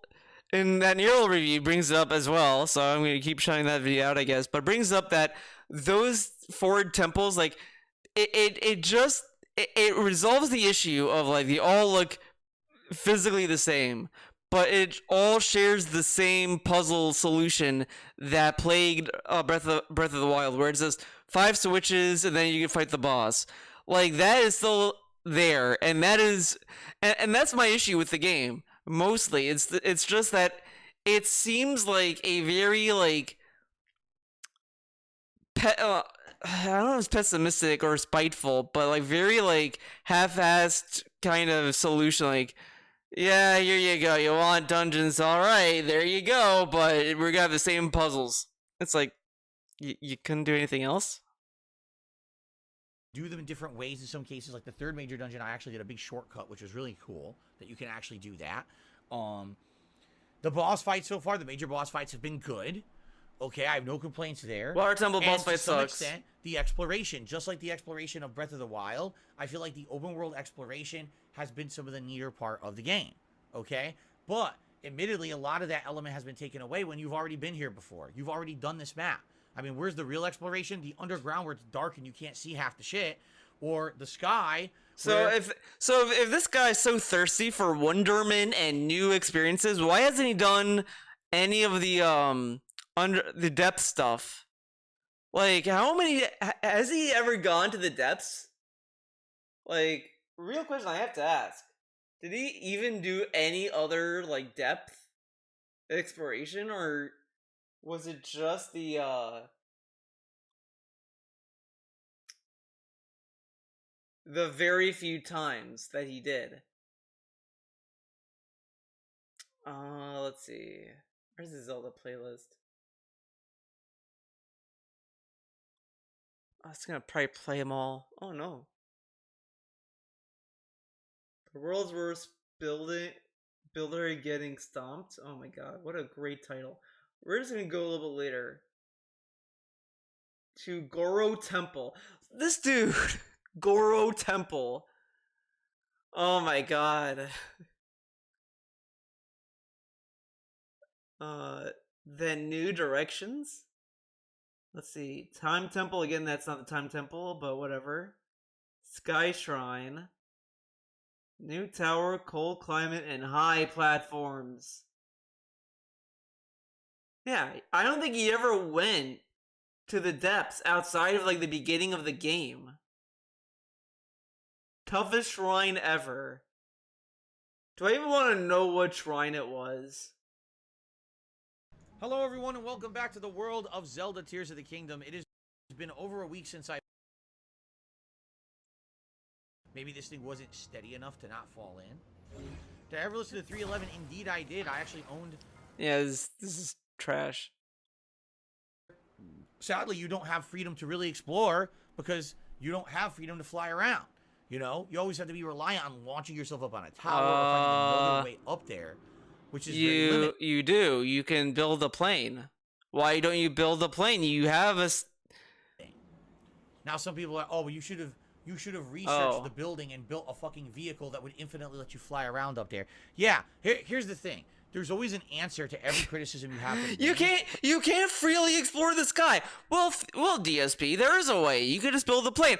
Okay, look, you have all these answers, and I get it, but I just didn't want to build a plane. Like, okay, then okay. But the answer always results in the following: spend more time on the bloat of the game, right? Like for building shit is the core mechanic. Why is it considering that bloat? It's a core mechanic.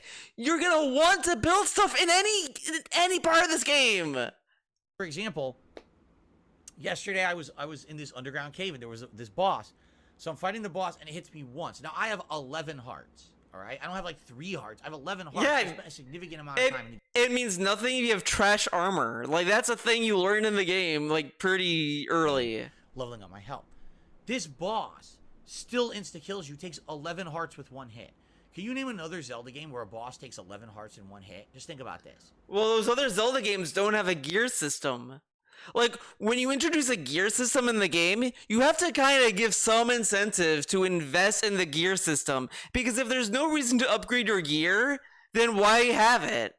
Like, this is the thing. This is a fundamental core game design principle to have. If you want the player to invest time into something, you have to give them incentive. The incentive of getting better armor is so that you can withstand better hits.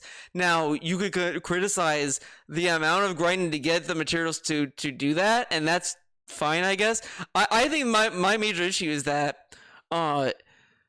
I need to look more into the materials, to be honest, so take this with a grain of salt. But I feel like if you're required to fight harder enemies to get gear, it should the amount should be smaller. I think if it's like a bullshit enemy like a Choo Choo or a Bokoblin, whatever the fuck, that could be 20 of them. Sure, I get it. But if it's like, all right, you need to fight a Lionel, one of those big frog-like monsters in the depths, fight those. That should be like 1 or 2 or 3. Like, it shouldn't be more than 5. Like, that's my opinion on that. No, it's never happened before. They just decided to make it like that in this game. So what's the solution? I don't understand, because everything I did in this cave up to now was not a problem. Why does this boss insta-kill you? Here's the solution. People say to me, oh, you should have got more hearts. I should have got more hearts. I'm 40 hours into the game. This is not a 10-hour run and I ran into the boss. I'm 40 hours into the game. I've more than tripled to quadrupled the amount of hearts I had at the beginning. Do you understand? I have armor on, that I have some defense on, right? If the solution is you should have just endlessly grinded and spent more. But I think he only upgraded his gear once, and if you do one fairy mission, that can only get you one like level up. Once you do all of the fairies, you get the one that will max out your gear. More time wasted in the game to level up menial things. That's not a solution. That's a cop-out, and that's basically you trying to shrug off criticism for the game that deserves it. No, there shouldn't be enemies in the game that hit you for 11 hearts. That's ridiculous. But how come? But he plays these FromSoft games that enemies can just kill you in one hit. But Zelda does that? Oh, that's dumb. Because it's a Nintendo game, right? Why can't Nintendo games do that, DSP? I thought they were not just for kids. That's absolutely preposterous. That shouldn't happen. And the solution shouldn't be spend another 10 hours grinding in the side shrines to level up your hearts more. No, that should not be the answer. That's a bad answer. That's a game design flaw that should be called out. Now, it's funny he's complaining about this when he plays Mario and he always grinds to get like over 90 lives. Like, go to any of his Mario playthroughs and look at the live count. Go from part 1 and go all the way to part like 20 or some shit. You'll notice it goes from like, alright, 5 to like 20 to like 90. Like, he grinds for 1-ups all the time in Mario games. Not just spend even more time in the game you already felt was bloated. That's not a solution. That's a cop-out, okay? But people don't want to hear that. They don't like hearing honest criticism about a game that they're in love with. Sadly, this game is not perfect. It's good, don't get me wrong. There's real high highs in the game. Last night, it's hard for me to not spoil the plot point of what happened last night, because actually... But look how low-hanging fruit this high is for him. Oh, it's the part where you get the Master Sword! Yeah, no shit, it's the Master fucking Sword! Like, it's the fucking logo of the game! Like, you say Zelda, the first thing that comes to your mind is the Master Sword? The only game I can think of that doesn't have it is, Majora's Mask, and you know Majora's Mask is an entirely different beast entirely, but the Master Sword is an iconic sword. It'd be kind of silly for a Zelda game to just kind of like, all right, here's the Master Sword, you got it. Like, of course it's gonna be a high, like, come on. I loved it. That moment that happened, I was like, wow, that was really neat. It was like a culmination of... But does he know why it's neat? Like, I think it's neat, but this can be a little spoiler territory. You know, if you haven't played Tears of the Kingdom to this part, sorry. I'll do this when the spoilers are over.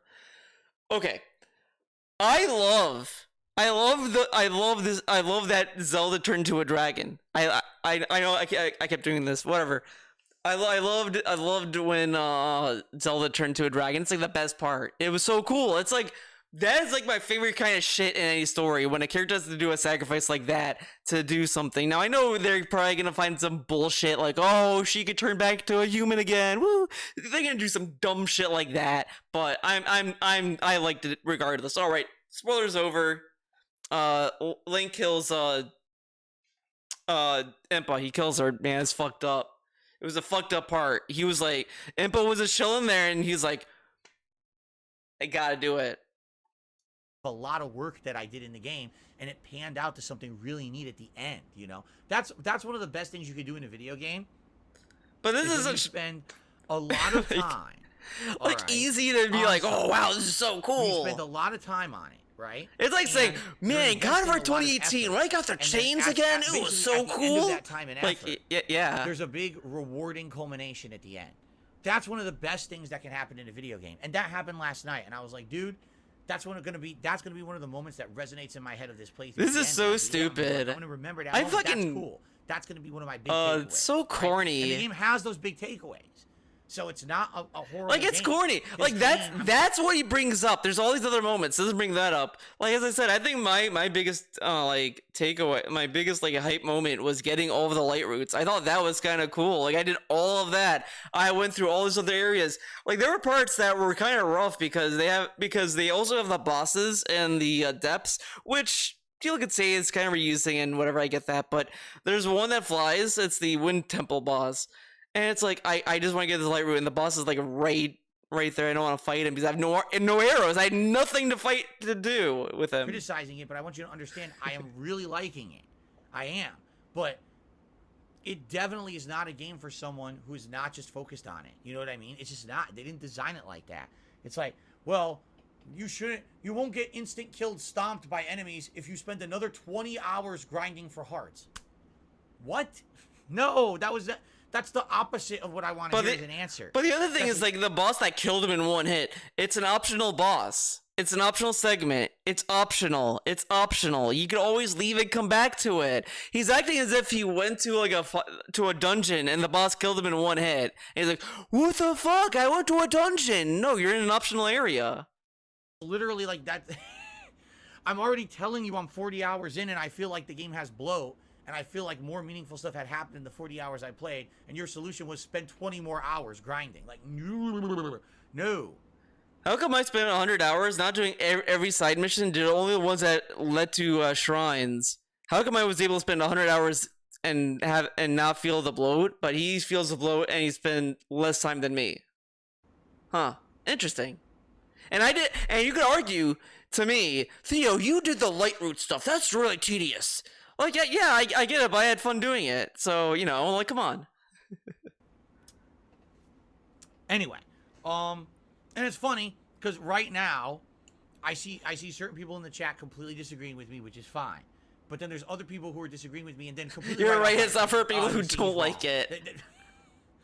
All right, here's the thing. It's a good, all right, and here's good something chat that post. I've definitely learned. All right, in life, you have to at least try to see from another person's perspective. You have to, okay? Because as I've gotten older, what I've realized is that my when I was perspective. younger, I used to be a very opinionated person. Even here as a YouTuber, right? YouTuber. And my problem with that is I used to say it's my way or the highway. I would have a very strong opinion about something. I really like it. But look at his take now. Like, again, this is like the classic issue of overcorrection. Because it's just that the issue was that he was being very annoying. Now he's being annoying about this. Like, I don't know what it is, but this dude is obnoxious about any point he wants to make. He could tell you about how global warming is a serious threat or how we should love each other, and it would just be obnoxious to hear. Like, oh my god, this fucking guy is telling us to love each other. What a fucking idiot. Fuck this guy. Like, that's what you'd get. Really hated it, and that opinion was fact for me. It wasn't like that's my opinion. That's fact.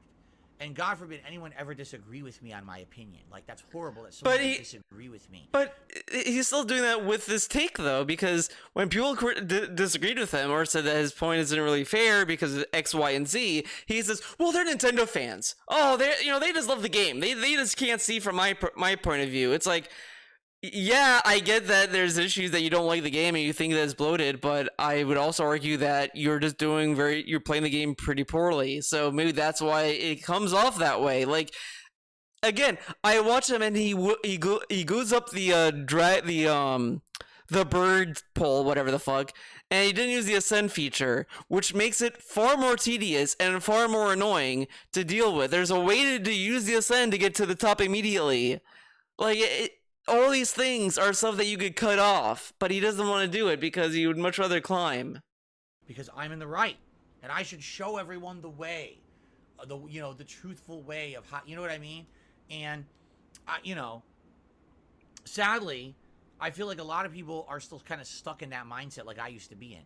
Today, if someone disagrees with me on something, what I try to do is try to understand the perspective. Even if he doesn't, because like the thing is, when people were making fun of him for the lightning stuff, it was just that he was riding a horse, he ran into a wall, like a tiny little rock. Sure, he was tiny enough for him to not see it, and he didn't know that stopped him in his tracks, and then the lightning struck him, even though his armor was giving him warnings because it was doing like it literally gives him all the warning in the world, and he didn't have the foresight to think, I should unequip the metal stuff. Like, he didn't know that.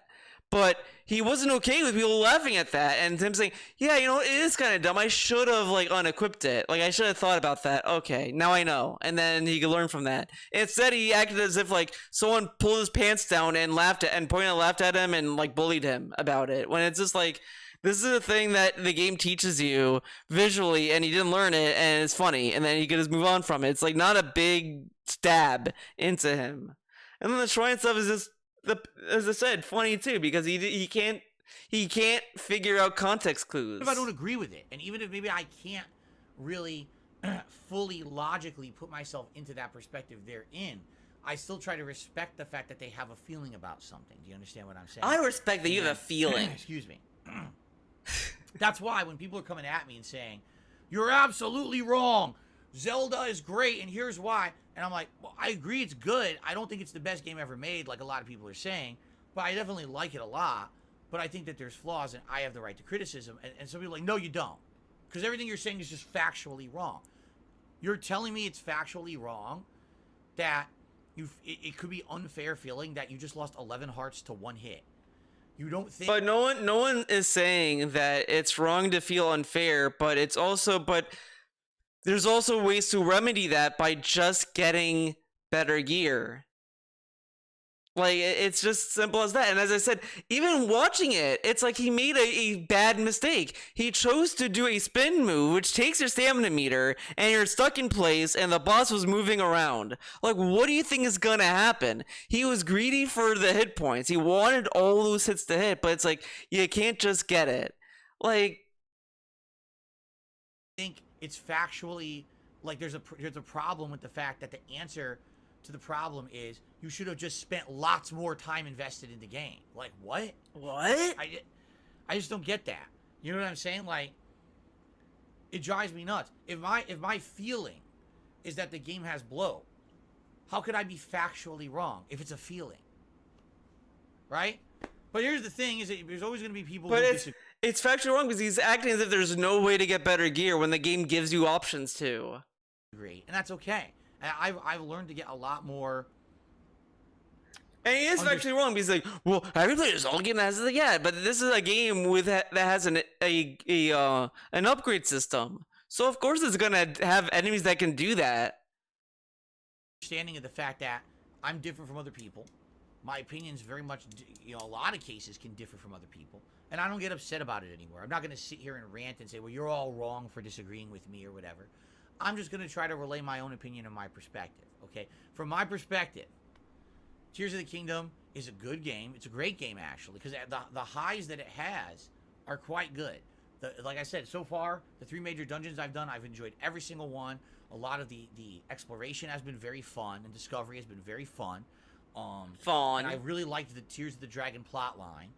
All right, that's the main story plot line of the game, and I feel like that's critical to the game. You absolutely, if you're playing this game, should experience that. If you didn't do it, you did miss out on. But it's like a main major part of the mission game that should be experienced. So those are my Whatever. highs, But for And all of that, and there's, I'll argue. I think it's dumb that these people have told him, well, you should do this order. Fuck you. Okay, hot take.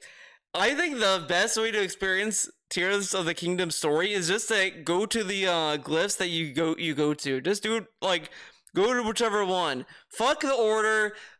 The thing is, the game already puts the cutscenes in order in the menu anyway, so like if you really give a fuck about that, you can always just watch it again in order, but just do it however. That's what I did, and I loved it regardless. It was like, oh cool, like, oh man, this shit happens? Sick, how did that happen? what I feel is a lot of menial exploration that doesn't feel as meaningful in this one because you're discovering locations that literally don't have really much to do with the plot. But he kind of. Just... But the thing is that he approaches every game expecting the game to like change the entire relationship with the world. Like he expects that this game is gonna like make him like reevaluate his life, and it's like no game on this planet is gonna have you do that. Just there for a throwback connection to the first game, which makes them feel like of a way. And you know that review I brought up, like he openly says, look, I didn't go into this game expecting anything. I didn't expect a Breath of the Wild 2. I didn't expect like the game was gonna be the way I wanted to, whatever. And then he goes into explaining what was kind of a bummer with this game, and it's like, okay, I get that, but this dude is like, it did not revolutionize the wheel. Like, what the fuck, man? Zelda Tears of the Kingdom, it did make me think about what does it mean to be a master swordsman. It didn't make me feel like what it means to be a dad. Like, okay. Waste of time, which is a shame, because in the first game, these places are very meaningful, and this one, they're not. Same thing with the gameplay mechanics. Major complaint of everyone in the first game, we didn't like the fact that everything's constantly breaking and all of that. So what did they do? They, like, double down on it. They totally made it like just as bad, if not worse, than this one. It's like they just ignored the feedback they got from common gamers saying we don't want a system where everything's constantly breaking. I wouldn't say we should throw away the durability system. Like I do like the idea of just any game that encourages you to use other weapons and not stick with one weapon. I agree with that design. It's just I think the durability is way too short. Like it needs to be a little bit longer because like Nero's video brings it up where it's like you could fight like one enemy and you'll just go through one weapon. So if you're fighting a group of them, like you're gonna just go through all your swords in like no time. And it gets worse when the enemies take more damage, more hits to kill. So I do agree with that in the sense that like I think the issue with the durability system isn't the system itself, it's just that it needs to be longer so that you at least get some mileage from your weapons. Like I kind of feel like what they should have done was had some kind of system where you kind of knew like, okay, this is like a metallic sword, so it lasts longer than like a stick, which it might have that, but again, it needs to feel more substantial than what the end product is right now. It's just too tedious and annoying. They just double down on it. It made it even worse, in my opinion. Not to say again that it breaks the game, but it certainly makes it more painstaking and tedious to get through. You know, and the whole idea that the difference between this one and the first one is this new hand mechanic where you can combine and do puzzles. I like the puzzles. I've actually really enjoyed a lot of the puzzles and things, but there is some wonkiness to the physics of it. There's some problems with the graphics, too, where the graphics kind of chop up in certain situations, or the camera is really bad in certain combat situations. You know what's really annoying me, which I called out a bunch of times and I always forget to criticize? A lot of the times when you're doing the floating hand mechanic, you're grabbing items, you're trying to position them to combine them or whatever, the camera won't go to the right spacing, so you can't see it. It's like right here in front of you, but the camera's like here. I just want to see the item. Why is the camera stuck? I think it's because where I'm positioning something.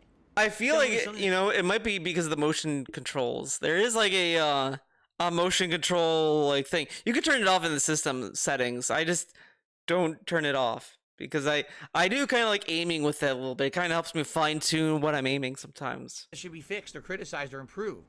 And maybe in future games, the thing is that every Zelda they change it. So maybe in the next Zelda they won't even have this puzzle mechanic, in which case there's really no opportunity to improve it because it's kind of already only for one game or whatever. I don't know. I would think maybe they would use it in another game only because, man, it must have taken them a tremendous amount of time to design this physics and puzzle engine, right? Like it's Puzzle very engine. elaborate. It's very complex. It's one of the more unique things I've seen in a video game. And in reality, yeah, it has added a lot to my playthrough where I enjoy some of the ingenuity of the puzzles and things that they've designed in the game and the ways to do stuff. It seems like there's so many different ways to do things in this game, you know? And that's cool. That's a really well thought out thing about the game. So, I don't know. Like I said, I really still am liking the game, but at this point, you know, I'm 40 hours in, and it's like, well, what's left in the game? I could fully explore the underground. I could fully explore the sky. Is there a point? From what I'm not understanding, Is there a point? You get other shrines, and then you also get other like gacha machines that have other parts. Like that's the other thing. Each like gacha machine has different parts of Zonai devices, so you're always encouraged to go to different ones. Or if you see a new one, put some like stuff in there, and you get like cool shit. and there's one more major cutscene that I need to get for the plot, and then it's really to see the rest of the game. It's the fourth dungeon, and then like the final dungeon at the end of the game. Yeah, there's other stuff, but it's all side stuff. So it doesn't really even add to the main plot. So He's gonna be. I'm gonna be honest. He's gonna be. If he thinks that the Hyrule Castle thing that you do is the final part of the game,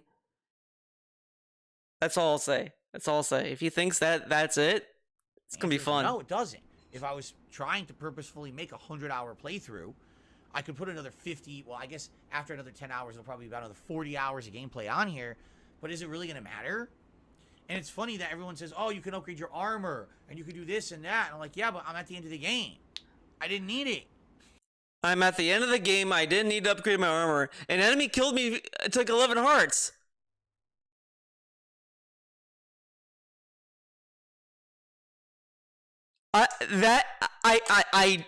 Man, I watched this pre-stream yesterday, and I didn't realize the stupidity in that sentence.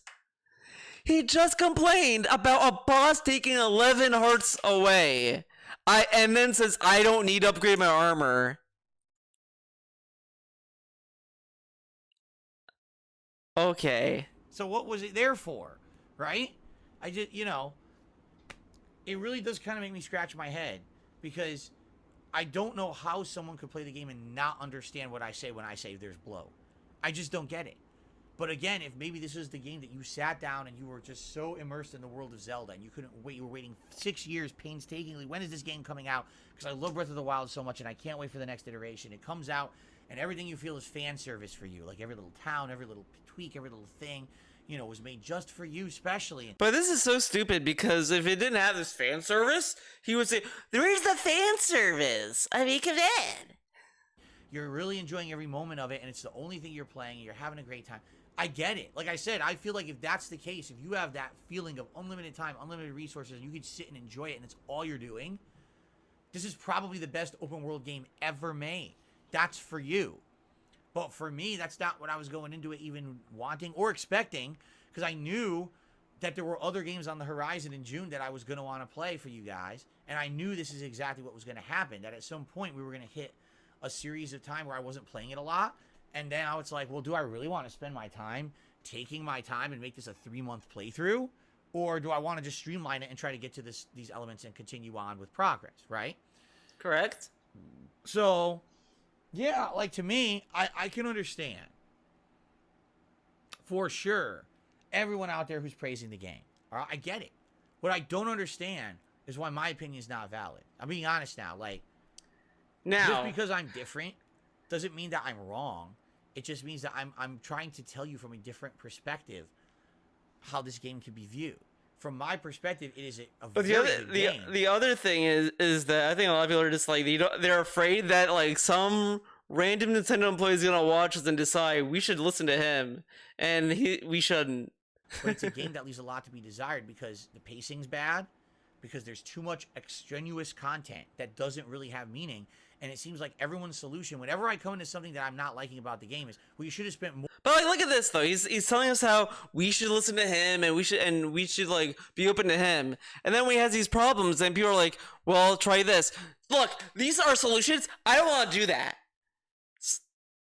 Like, then you're just bitching for the sake of it, then, because that's the reaction. Like, man, I don't like this, and it's like people are just saying like, well, why don't you just upgrade your armor? And his argument with that is that I just don't want to spend the time doing it, and it's like, then why are you complaining about it then? More time on doing it. But my criticism is that the game already takes too much time. But yeah, but like, the thing is, he wants to spend time on meaningful stuff, right?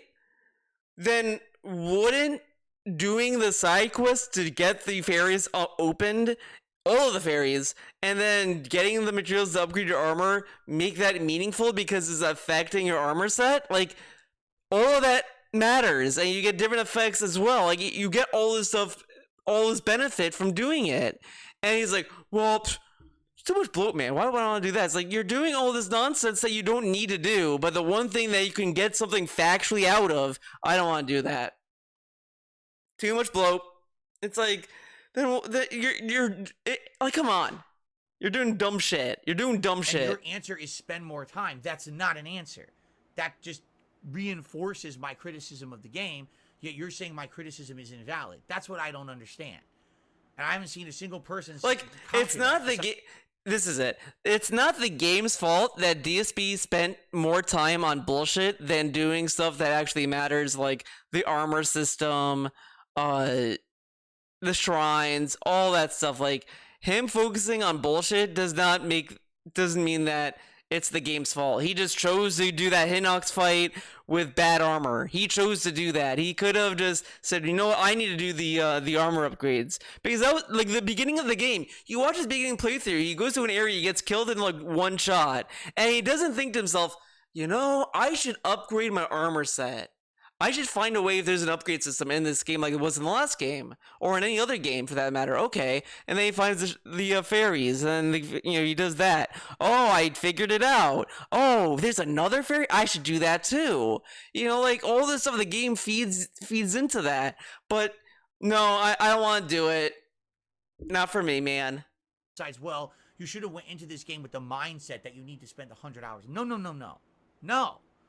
He goes into so many games saying, it's going to be 100 hours to do this game. Oh my god. And he even said that he knew this game was going to take a long time to play. And now he's like saying, you want me to go into the game think it's going to take a long time to play? No, moron. Because in reality, the story of the game isn't 100 hours long. You understand?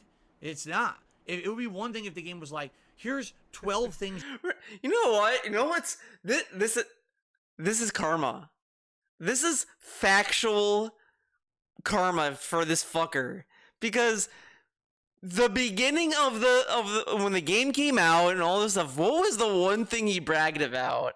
Oh, it's hard to play the game, and they beat it in like 5 minutes. Yeah, they beat it. They speedrun the game. Wow. And now he's like saying that this game has so much stuff to do. He's like, now it's too long, man. Wow, DSP. Wow. You have to do on the map before you beat it, and it takes 100 hours to do all 12 things. Then fair enough. But no. There's 4 dungeons, and then there's the finale, and then of course there's the Tears of the Kingdom memories. Those are the real focuses of the game. Everything else in this world is extra. Literally every other thing is extra. Extra, and you can man. beat the game without ever having touched upon any of that. And then if I criticize that, that's not fair. Yes, it is. People need to stop living in that one tunnel vision situation, because again, I used to be that. I used to be that kind of a person. I used to be one of you. If you didn't agree with me, you're wrong. All right? You're wrong. All I want is for people to respect my opinion, whether or not you agree with it. Just respect the fact that there could be people out there who aren't in love with this game simply because they feel like... See, look, I respect the Neural video because he at least, like, conveyed his issues with the game, and it's actually an interesting video. Like, I'm gonna skip ahead. We're gonna just go to a random part, and let's see what he has to say. Used before, or when you want to experiment with something new. It also jumbles the items up when cooking, so I got in the habit of resorting the list each time I did one action or the other. There had to be a better way to do this. Maybe players could earmark the items they want to see first, or to appear in a second list of favorites alongside the general list. Being able to attach anything to an arrow is great, but it's annoying to have to manually pick the item for each and every shot. There should have been an option to set an arrow type like in the previous game, with the items fusing automatically until the player switches back. I also had problems getting the lock-on system to target the enemies I wanted.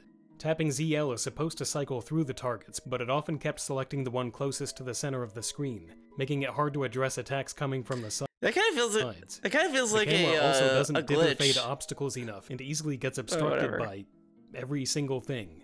It's been a few years, so maybe this is how it was in Breath of the Wild, but I don't remember ever having this much of an issue with it.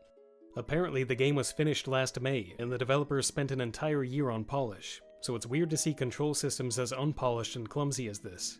And I haven't even gotten to Ultra Hand yet. Yes, this is a great idea, and social media has been full of the insane contraptions players have managed to fuse out of random parts. That's become a game in and of itself. You can tailor-make a device for whatever specific need a situation calls for, and it allows for even more flexibility and problem-solving than Breath of the Wild. Players are challenged to think creatively in a way that's usually reserved for games like the Talos Principle. I get all of that, and it's a major achievement for the developers. But it is janky as fuck. She's out of control. Hold on. Look out! Look out! Get her! She's gone! Hold on! The wheels are off! It's gonna get worse before it gets better! Oh god! This sequence trains you to attach wagon wheels directly to axles the first few times, then gives you wheels that absolutely can't work that way. Attaching them to a slab and then attaching the wagon to that was not how my brain was expecting this to work. It was ultimately my fault, but the developers aren't exactly meeting me halfway with these mixed messages. Parts stick where you don't want them to and take the whole device apart when detaching them. Pieces fall off with the slightest. Okay, you get the point. So, see, that's like a good... See how, like, recently he's even showing the problems. Like, he's showing the issues he's running into, but the problems he's having is, like, it's self-inflicted, and it's like... And then when people tell him, oh, do this, no, I want to. Like, that's not really a solution. That means that your problem's not a big deal. Like, his issue he brought up, like, the inventory system, like, yeah, like, that is kind of annoying to deal with, like, when you're, especially in a battle where you're just like, okay, I need bomb arrows, okay, you have to cycle through it all the time. Like, it just leads to, like, needless frustration. And, like, that makes sense. All this stuff, like, it adds to a easy to understand issue with the game. That is honest. But his stuff is like, I don't want to do that. Like, okay. Like, it's too much. You know? It's 2023. We've all got a lot of stuff going on in our lives. We've all got a lot of stuff going on where it shouldn't be expected that every game, for me to enjoy it, needs to be a 100-hour investment experience. You know? It's funny because someone earlier in the stream chat said this comment. They said, well, the reason that people are criticizing your playthrough is because in the past, you would spend so much time doing all the meaningful content of a game, and it would be a full-on playthrough, and this one you're not doing that. And I'm like, dude, I spent 40 hours in this game already, and I still got at the minimum another 10 to even see the end, and you're telling me I didn't spend enough time in it. That's what kills me. Because previously, games weren't this long. Do you understand? It wasn't until last But, like, listen to the context of this. He's saying that he's focusing on, like, the important stuff, which is 40 hours. But I'm not rushing the game. So the 40 hours is coming from the required part of the game. The stuff that the game asks you to do that you can't avoid. I mean, technically you could avoid it if you wanted to go straight to the boss, but you know, the game's gonna assume that you want to do the main quest. So let's just agree with that. So he can't really say that he's not rushing when he's doing the stuff that's asked of him in the game. If he's not rushing, he'd be doing like, oh, I did 40 hours, then I did like, you know, a lot of side stuff. But no, he did 40 hours of like the required stuff to do to continue the game. But whatever. Console gen, that games this lengthy even it started to become possible on consoles. And now that they are, it seems like every game is willing to throw its hat into the ring. Let's make It's just as funny though, like he's saying this, but so like this is what I mean when people complain about games being too short. Like I'm fine with the games being long, but the game has to earn the length. Like you can't just give me a long game and be like, yeah, you love this. It's like sometimes I do want a shorter game. Sometimes shorter games are fine. There's nothing wrong with a long game. There's nothing wrong with a short game. It just depends on the game. The quality of the game should dictate the length and all that. And to me, Tears of the Kingdom does, for me, feel quality. Like it does feel like it earned the amount of time I'm putting into it. Like I'm getting antsy to beat the game, but it's like I kind of like that. I'm just like doing all this other stuff too. So it's like 80 to 100 hour game, and it's like, but why are we having every game be that experience? Every once in a blue moon, you could get a great game that's maybe 100 hours. We don't need all these games to be this long. What it does, it takes away. It does. When you have that much, and especially a game like Zelda, again, if Zelda said you must complete these 12 things to beat the game, and by the way, they take 100 hours, fair enough, then it's a 100-hour game. But Tears of the Kingdom is not a 100-hour game. It's about a 50-hour game, maybe 40 if you streamline it and know exactly what to do, with 50 hours of extra content on top of that if you feel like doing it. But then, if you feel like you're having difficulty with the game or not enjoying it as much, the answer shouldn't be, well, you should have invested more time on the extra content. No. The base core game should have been better and explained itself better and had less stressful situations, so to be an enjoyable game. getting You heart don't containers wish is to partake whatever. in the optional content. You But understand? like getting all those hearts, getting stamina meters are all required though. You know what I mean? Like,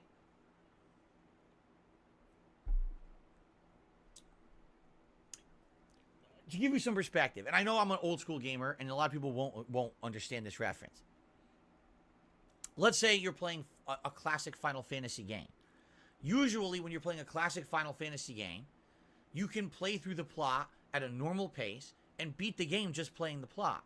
But usually, there's content along the way that's extra. It's your choice if you wish to do that content or not. And if you do and you invest time in a side quest or side exploration or side dungeon, usually there's a challenging boss at the end, a super boss. And if you beat that super boss, you'll get a big reward, like a rare item or weapon or something that will now make you more powerful and make you like steamroll through the main game, correct? Correct. In Zelda, it's not like that. You understand? In this game, it's kind of like the side stuff is just there and you should be doing it anyway. But what if I'm just trying to play through the story? Well, too bad. You should have been doing all the side content too. Well, maybe I don't want to. Maybe I don't find enjoyment in it. Maybe I got other things I need to do and I just want to enjoy the main quest line, right? And the answer shouldn't be you should have dumped even more hours into the game to do the side stuff. That's never a solution. If you're having struggle or you're not enjoying the main stuff in the game, the answer is you should have dumped more time into it. That's not the answer. Sorry, it's just not. It should, But, it's but like he's saying that, but the issue he's having with the main stuff is like he dies in one hit with 11 hearts.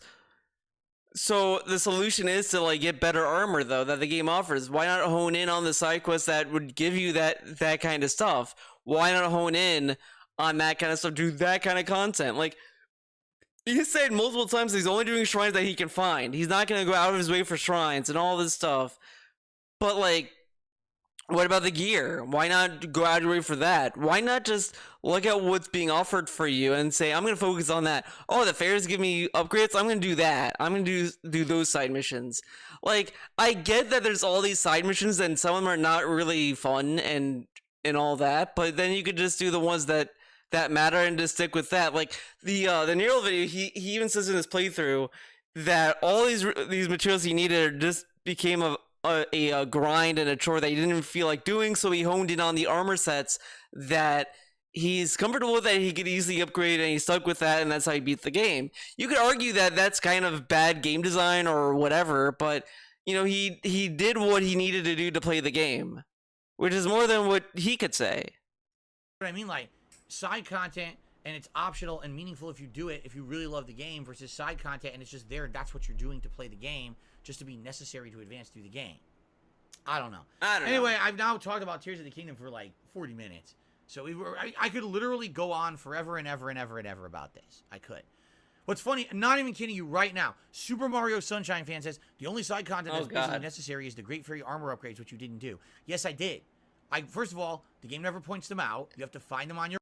I found the game doesn't physically like hold your hand to them, but there was a tower I did, and I saw this flower. I was like, oh shit, that's the Great Fairy. That's the only thing I remember from Breath of the Wild, because I think I found only one in Breath of the Wild when I played it. So I was like, okay, that must be it. So I go there, and the fairy talks about, I want to listen to music, man. life sucks. I don't want to listen to music. I'm like, okay, all right. So I need to find something about a band. There's a stable nearby. I go to the stable. Oh, there's a dude playing like a fucking instrument. Maybe I should talk to him. And then no one's playing an instrument. My bad. It was this lady that was cleaning a stage, and she was like talking about some music troupe that was supposed to be there. There was some issue somewhere else. I'm like, okay. I go to another stable, and I find a guy playing an accordion or whatever the fuck. And he's like, oh man, I really love the Great Fairy, and I wish we could play music for them, but like, you know. And then it's like, oh fuck, you're talking about the Great Fairy. All right, let's figure this out. And then you just go from there. How much more does the game need to hold his little baby hand to figure that out? The game even highlights the Great Fairy in the dialogue boxes. Your own, because they're based on a side quest through a stable, which never explains that that's what it is. Once you find it, the first thing you find out is, oh, you need to gather random components through random combat in the world to upgrade your armor. I had played like 30 plus hours by the time I found the first Great Fairy, and guess what? I didn't even have the components to upgrade a single piece of armor. Wait, he didn't have... Oh my god, dude, like, level 1 stuff is easy to do. Like, you could just do it by accident. Like, damn. So what's the solution? Spend more time in the game, grinding and doing combat, trying to find gathering items, gathering quests. Like, okay, so let me get this straight, right? Correct? Elden Ring has you do the same kind of stuff to get certain gears, certain weapons, all that stuff, and you could argue that's even more vague in that game. That's fine. It's from Software, so they can do whatever the fuck they want, right?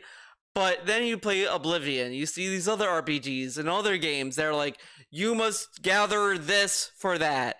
And he's like, okay, yeah, let's do that, man. We're gonna do some grinding, man.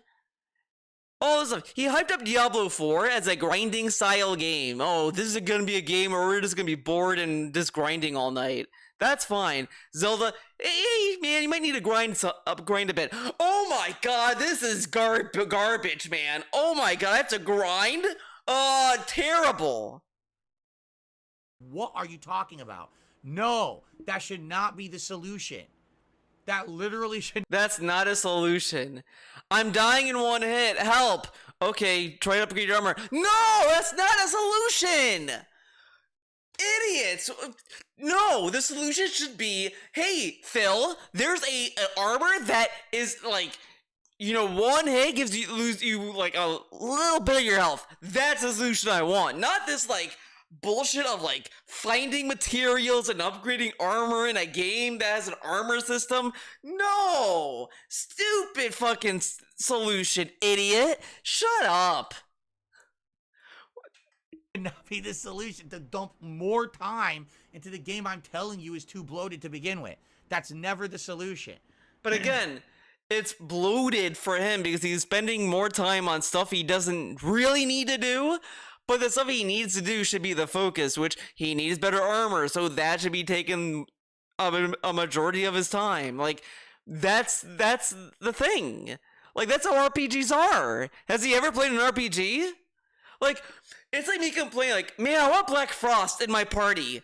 And then like Retro tells me, oh, you need to like get this shadow, and you need to grind for that, and you need to do this. No, I don't want to do that. Why are you telling me that I need to fuse these certain shadows, be a certain level, do these certain like shadow quests? Fuck you, man. Like, I think Persona 3, 4, or 5, or all of them, you had to do these quests to do certain fusions, and you all this stuff, and then it gives you a Black Frost by the end of it. It's like, yeah, that takes a lot of time to do, but you're doing it as you're playing the game. He's traveling through all these areas in Zelda, and he's not doing the stuff along the way that saves time. Instead, he's just going out his way to do the most arbitrary shit on the planet, but and then saying it's the game's fault. Elden Ring did get this criticism, Evil Ann. People just didn't listen to it. They wrote off my criticism of Elden Ring. By the final third of Elden Ring, the entire game seems bloated, seems way too repetitive. And yeah, I'll be honest. He did say that. I do remember him complaining about there being too much stuff by the end, but he still loved the game. Like that's the thing, is that he did criticize the game, but he loved it. Like, he loved it a lot. But whatever. Ideas. I outright said that in my review and said it's not a Game of the Year slam hit. It's not the best FromSoft game ever. In fact, I thought Dark Souls 1 was better than Elden Ring. But you're funny, no one remembers that, right? I remember. No one remembers that. I remember, that Phil. I actually 100% criticized Elden Ring. No one remembers because they want to only selectively remember what they want. So You say, that's the funny it's a part, too. video I on can't my make people channel. Stop being prejudiced against me. I can't make people actually That- listen to me. That sound clip sounds really funny. I can't stop people from being prejudiced against me. You have to listen for yourself and be a logical human and stop listening with the intention that you just want to make me look bad. I've outright criticized other giant games like this as well, and people didn't listen to that criticism either. Okay? Okay. Anyway, in short, in summary, I do like Tears of the Kingdom. I just don't feel it's flawless. I think that it's a great game, but I feel like it's bloated and the pacing's bad. At this point, I'm actually happy that I'm going to start heading into the direction of the finale. That we're almost done with it. Yeah, but I'm happy. at this point, I'm actually happy that I'm going to start heading into the direction of the finale. That we're almost done with it. Yeah, by the He's end of happy. this He's game, happy to be I done probably with would it. never have fought one of those optional three-headed dragon bosses. I probably would I not tried. have seen most of the optional dungeons. I and tried the content. Gleeok I probably and will it's- never it's go rough. visit the Great Deku Tree of the Lost Woods or half of the underground content. And guess what? I don't need to because it has nothing to do with the game. It's just Mister, you need to see the story! Story, Dad! The Deku Tree has a cutscene that he hasn't seen. But he's not gonna watch it. Interesting. there for the sake of having more content that doesn't add to the actual experience of the plot. So I don't care. I just don't want to see care. the end of the game at this point. I've already spent 40 hours in it. I know it's probably going to be another 10 to beat it. That's enough for Zelda for me. I don't need to have a 100-hour experience with Zelda. I just don't, especially when I'm playing other games that have my interest now, and I'd much rather play them. Just being honest. Like right now, if you were to ask me, would you rather play Zelda, Diablo, Final Fantasy, or Street Fighter? Probably I'd say Street Fighter #1 because I've been addicted to this game for the month. And then I'd probably say, yeah, probably Zelda and Diablo are about equal. Right now, I want to play more Final Fantasy 16 because I'm curious what the game's going to go. I don't know if it'll stay like that. But, you know what I mean? Like, it's basically like the back burner game balanced with other stuff for me. This is a game that, again, if it had released at a time of the year when there was nothing else going on, and I played it a little bit more, I probably would have liked it No, more. go back to when Tears of the Kingdom was coming out. He was saying there's nothing going on. Oh, this is gonna be it's like slow and all this stuff. This game comes out and within a week it was already like this is too long, man. Right? Or if it was a game that was more streamlined, didn't have as much of this open world bloat, rehashing stuff from the first game has no meaning in this game. You know, probably would have been better. I don't know. But it's Like, funny, like again, the Neural video, I know I keep referencing it, but the thing is that he brings up good points about like the side quests. Like he said the side quests were boring and dull and all this stuff, but he then focused on the side quests that mattered. Like you could criticize the side quests in Zelda and all that stuff. Like they're not great, enthralling, fun side quests, but they're side quests. So it's like, you know, I only do the ones that mattered. And that's kind of what you end up doing in most of these games. That's why I think like a lot of his other playthroughs he's done where he focuses on all the side content is fucking dull because I always, in my opinion, I just think side content is just dull in of itself. Like a Dragon, Yakuza 7 was the only Yakuza game where I did the side content because I actually like the characters, I like the game, I like the combat. Like that was the only game where I went out on my way to do as much side content as I could in that game. But any other games, like I don't want to do this. Like Horizon Zero Dawn, Horizon Forbidden West, God of War. It's like I don't want to fucking do the side quests. I just want to like it, kind of just do the story. Because there's really no reason. In my opinion, I think those games, those side content, give you nothing. Meanwhile, Zelda, at least some of them give you like shrines. Some of them give you like I think one or two of them give you a heart container. So it's like at least you get something out of it. Meanwhile, in like all these other AAA games, it's like the most you'll get is skill points. Some of them will give you costumes, but it's like, you know.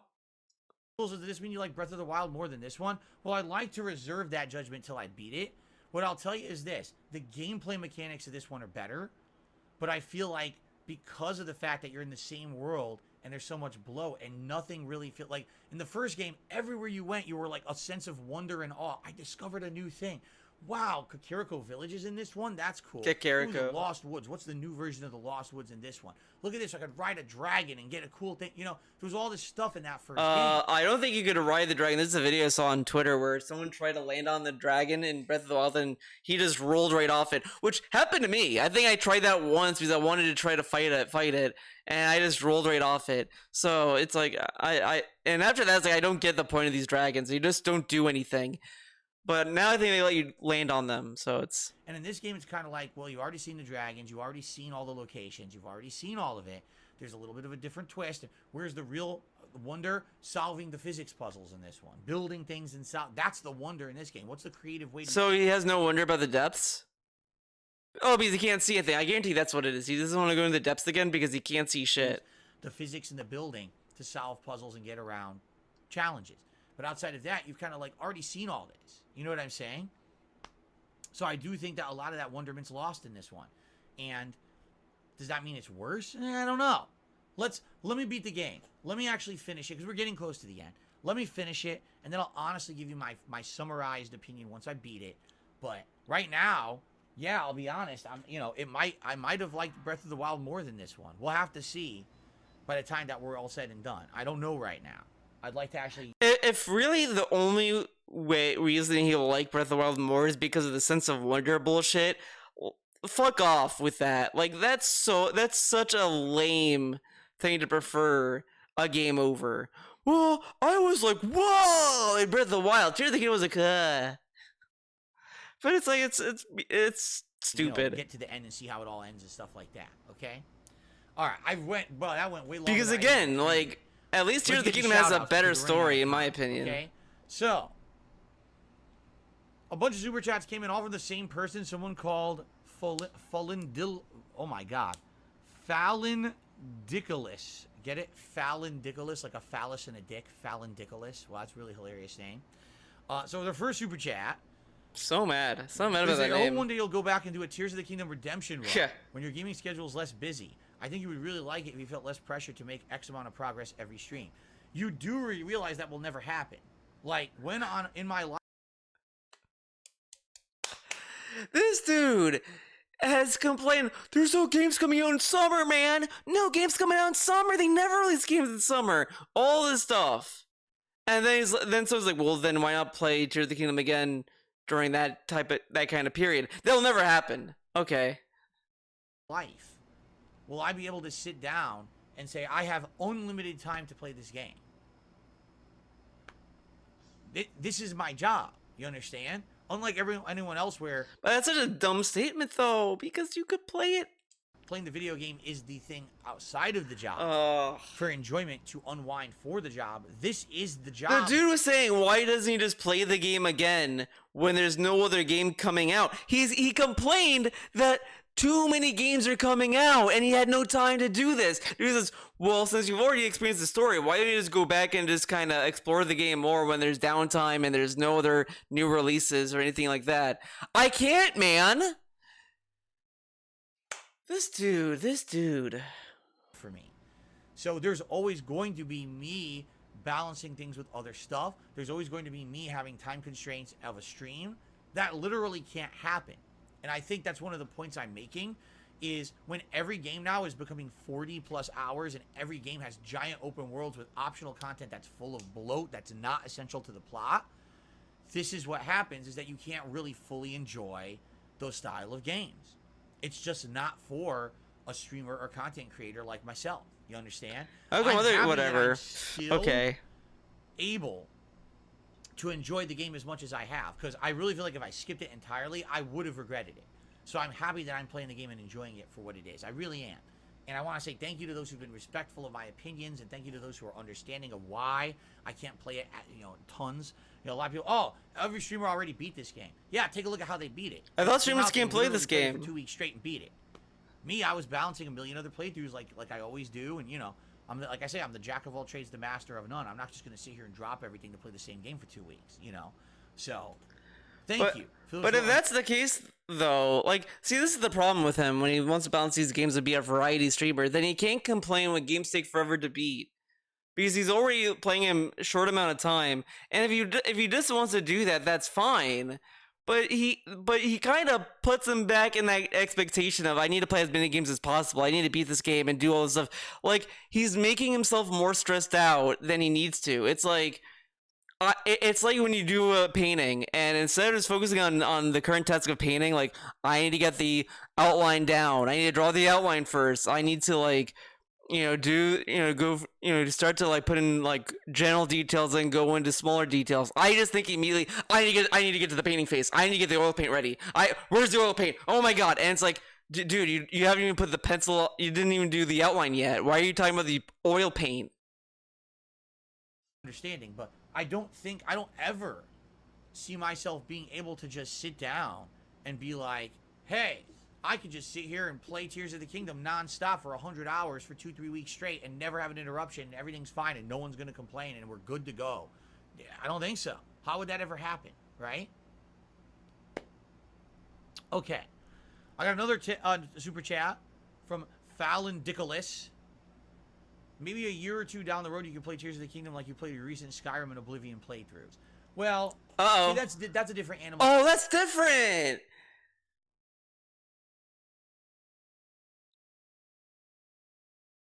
It's different. Why? They're both open world games. Oh, no. You see, Zelda is a little more entertaining to look at, and Bethesda games are a little bit more boring, so that's easier to kind of like drip feed into babies. Okay. Entirely.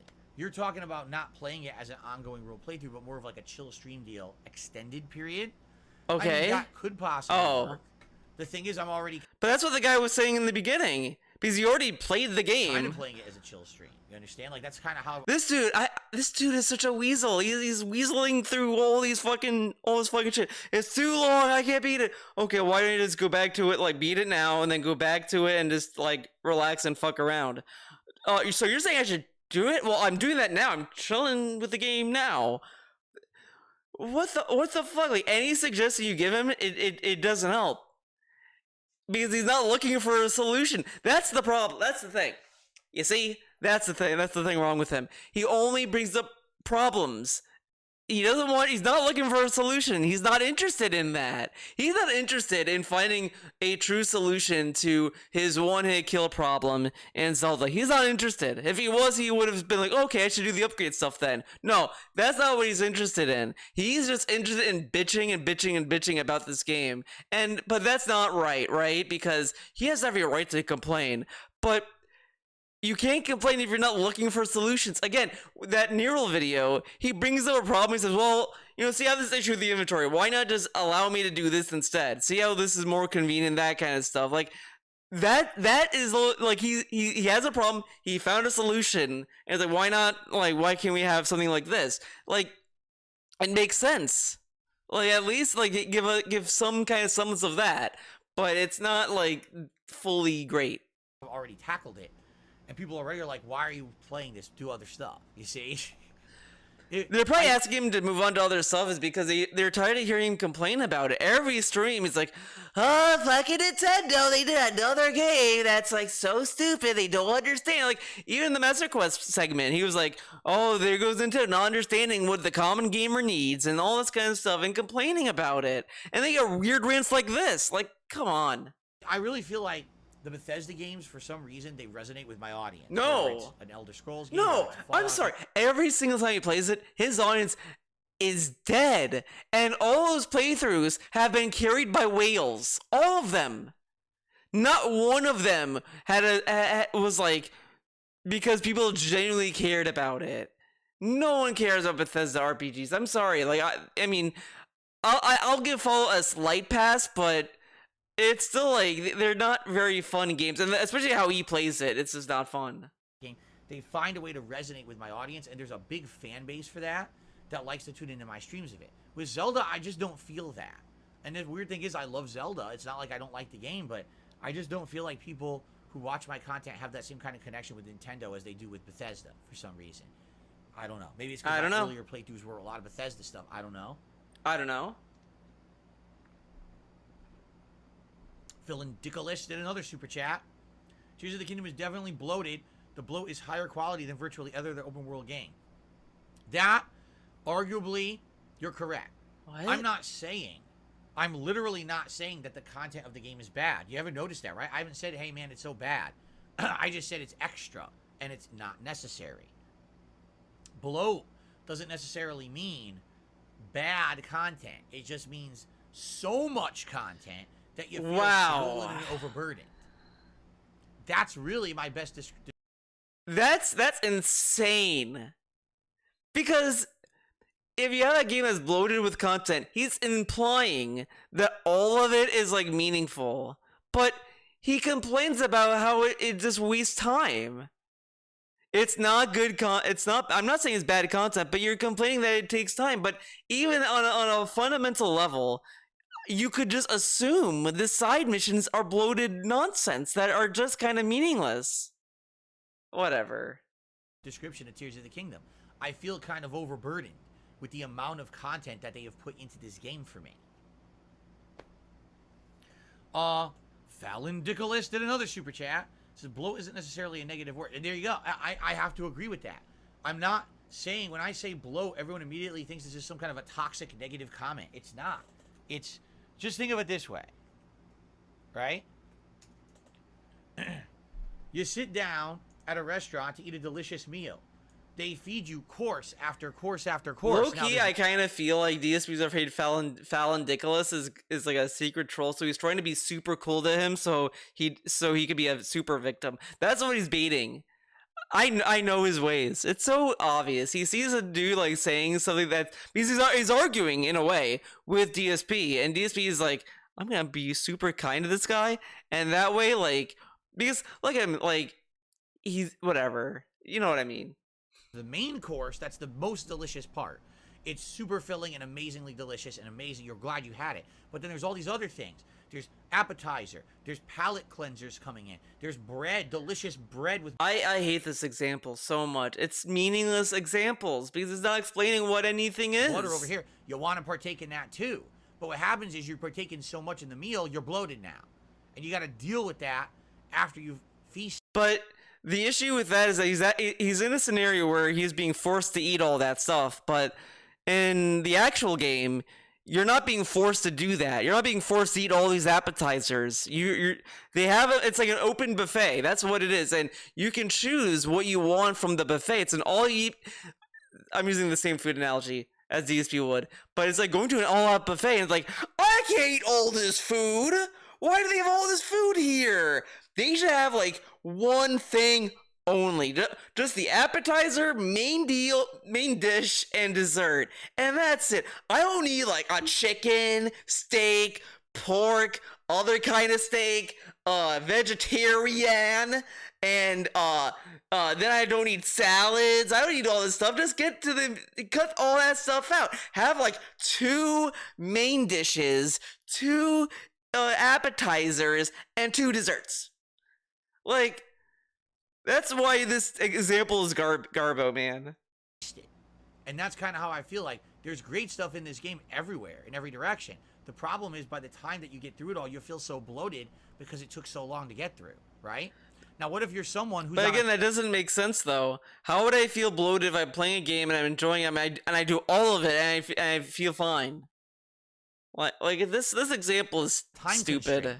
You have an appointment after dinner. You have to get to. But again, this appointment shit is also a bad example because an appointment is an unavoidable agreement that you planned in advance to make. When you compare it to a video game, and he has another game to play and all this stuff, whatever, he sets that on his own. Like, he doesn't have to be overworked about that. He can always leave and come back to it. That kind of stuff. Like, he's acting as if, like, playing Zelda is like playing a fighting game and getting ready for Evo. Like, yeah, if you can't stop playing a fighting game if you plan on going to a tournament. But instead of them feeding you the delicious entree that you're waiting for, they keep bringing you appetizers, palate cleansers, bread, and filler, and they're not giving you the main course. I need to get to the main course or I'm going to be late for my appointment. That's how it feels playing Tears of the Kingdom for me. But that doesn't make sense, though. Not everyone's going to feel like that at all. A lot of people will feel completely different. That's how I felt the whole playthrough almost. But that's like Seriously. self-inflicted, though, because he self-inflicted that expectation of getting to the main cores before a certain amount of time. Like, because his chat gaslit him into thinking that getting the Master Sword was a timed or race against time. He said that in the daily rep, and it's like, that's not true at all. You're not raced, you're not timed to get the Master Sword. He could have just taken his time to get to the tower, launch up, land on the dragon, that kind of stuff. And if he misses it, the dragon is going to be in another area. Or, well, he can look at the map saying, let's see where the dragon's heading, and then just go there. Like, all of this stuff is moot from him. You keep feeding me good things. I'm not unhappy with the good things you're feeding me, but you keep feeding me good things and not giving me what I came for, the main course. And I need to go. I gotta leave. Get it? No. What I will say is this, just thanks to anyone who respects it, my opinion. That You don't have to doesn't, that agree. doesn't make sense. I'm trying to be very respectful to everyone. who It disagrees. factually does not You have make the right to do sense. that. Absolutely you do. If you love the game, you love the game. I like it. I don't love it. You know? But if you love the game, I respect your opinion. I certainly believe that you're probably in a very different position in life than I am, that you can sit there and enjoy it at length as much as you have. I'm glad you did. And maybe you're right. Maybe if I was a different person in a different perspective, I absolutely positively would be liking the game more. But that's my perspective. I'm sitting in a fine dining restaurant and they just keep feeding me small finger foods rather than feeding me the entree, but I've got to go. And I'm enjoying my stay, but my God, I'm getting pressure. My people are texting, blowing up my phone. You got to go, man. You got an appointment to get to. And I'm like, but I'm still eating my delicious Zelda meal. It's not ending yet. I'm 40 hours in, the meal continues. And people are like, no, move on. There's other things. Eating my delicious Zelda meal. God, I'm getting pressure. My people are texting, blowing up my phone. You got to go, man. You got an appointment to get to. And I'm like, but I'm still eating. But this is all self-inflicted, though, in reality, though. It's not... It's not the same. Eating my delicious Zelda meal. It's not ending yet. I'm 40 hours in, the meal continues. And people are like, no, move on. There's other things outside the restaurant you need to experience. Like, again, it's like going to an all-you-eat... Oh, my God. It's like going to an all-you-can-eat buffet, and then just being like, there's all this food, I gotta eat all of it, and you just put everything on the plate, and then someone says, dude, you have so much food on the plate, like, when are you gonna get to your actual, the other food that you got? I'm gonna get to it, man, don't worry. But the food's gonna go bad. I'm gonna get to it, man, it's coming. But then you realize, wait, he is so stupid. He put all of the food on one dish. Why would he do that? That's stupid. No, the meal, it's still coming. I swear there's a big Goron steak coming. I need to eat the Goron steak. Why would he want to eat a Goron? That's fucked up. Okay. Wow, that's really fucked up. He would eat a Goron. Dude, that's an enemy. That's a thing that Link would kill him. He would. Link would be like, you're killing a Goron? That's it, bitch. And then he kills him before he kills them. So, we found the next enemy in Zelda, guys. It's gonna be a pig. Wait, holy shit! That's why Ganondorf is, like, related to pigs. It's all adding up. It's all adding up. And then, like, he always has the Triforce of Power. He has power over Dents. Guys, we found the real-life Ganondorf. And he has the fucking big nose, too. And he has the fucked up facial hair. And the same hairstyle. And the same big-ass forehead. Dude, Nintendo based Ganondorf off of him. They must have saw into the future and knew this dude was gonna be born. It was prophesized. Yeah. Charles is tapas. They keep feeding me tapas foods and not bringing me the main course. Where's the main course? Right? Oh god, what's this? Alright. Just Norlowski, enjoy your ban. Because I'm not going to put up with bullshit slander like He's that. not having I'm fun serious. playing Zelda at all. Literally, I just talked an entire ban him. podcast about my Zelda experience. He goes, oh, Phil doesn't enjoy Zelda at all. Alright, goodbye. You want to spread misinformation, you can do it But somewhere that's a else, sta- not on my stream. but that's his Thanks, instead of opinion. Being an asshole and saying falsehoods that then people will believe and start talking junk. So I'm not gonna put up with your bullshit anymore. Enjoy your band. Whatever. Nice try though, because he didn't know that I was here. He didn't know that I'd come back from the bathroom. And he's like, "Oh, I know. I'll say something when he's not here.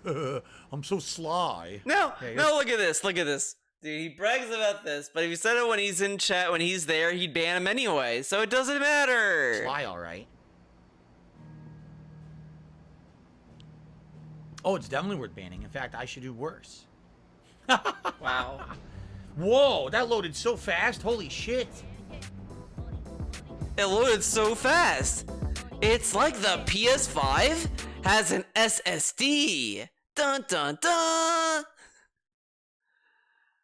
Okay, what's he doing? Is it? Oh my god, the music. Dun, dun, dun, dun, dun, dun. Okay, I'm done. Oh my god. Holy shit. What the fuck? I think I'm a mod in this chat. Don't forget you're a standard mod. I won't forget. I never forget. There we go. All right, thank you for watching. This was a long video. I'm really glad you stuck through it. You're a trooper. I really can't believe you made it this far. As a way to show like at least you get something out of it. This is a uploaded video, man. I'm gonna show you something so fucking cool. It's gonna make up for it.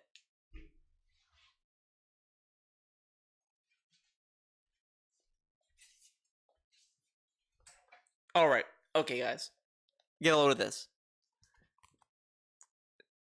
Cyberpunk Night City magazine. This is sold on Trigger's global store. So funny story about this. I pre-ordered it initially.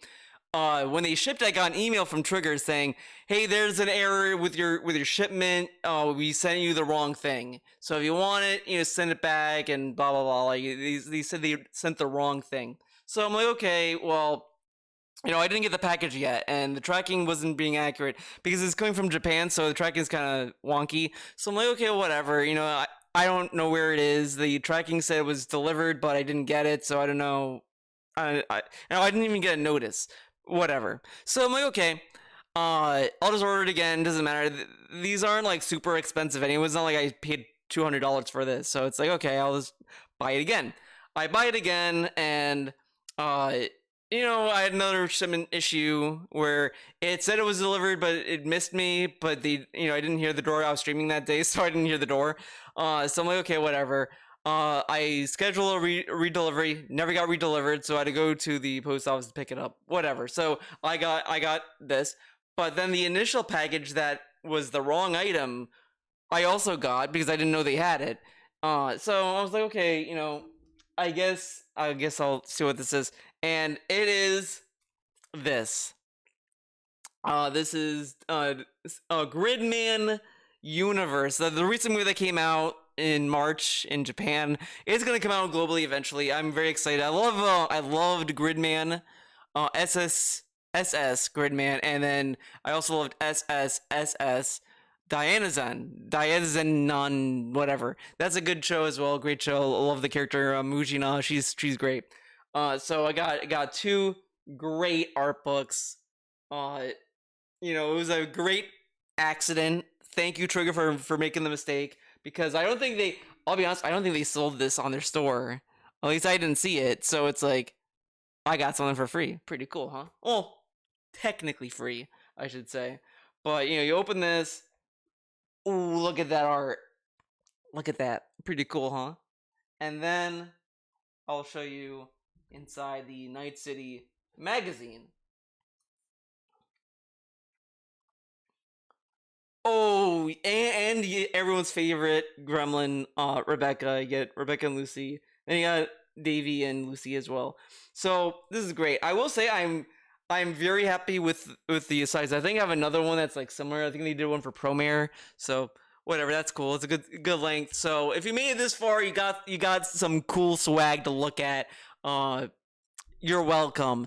Thank you for watching. Hope to see you next time. Bye-bye.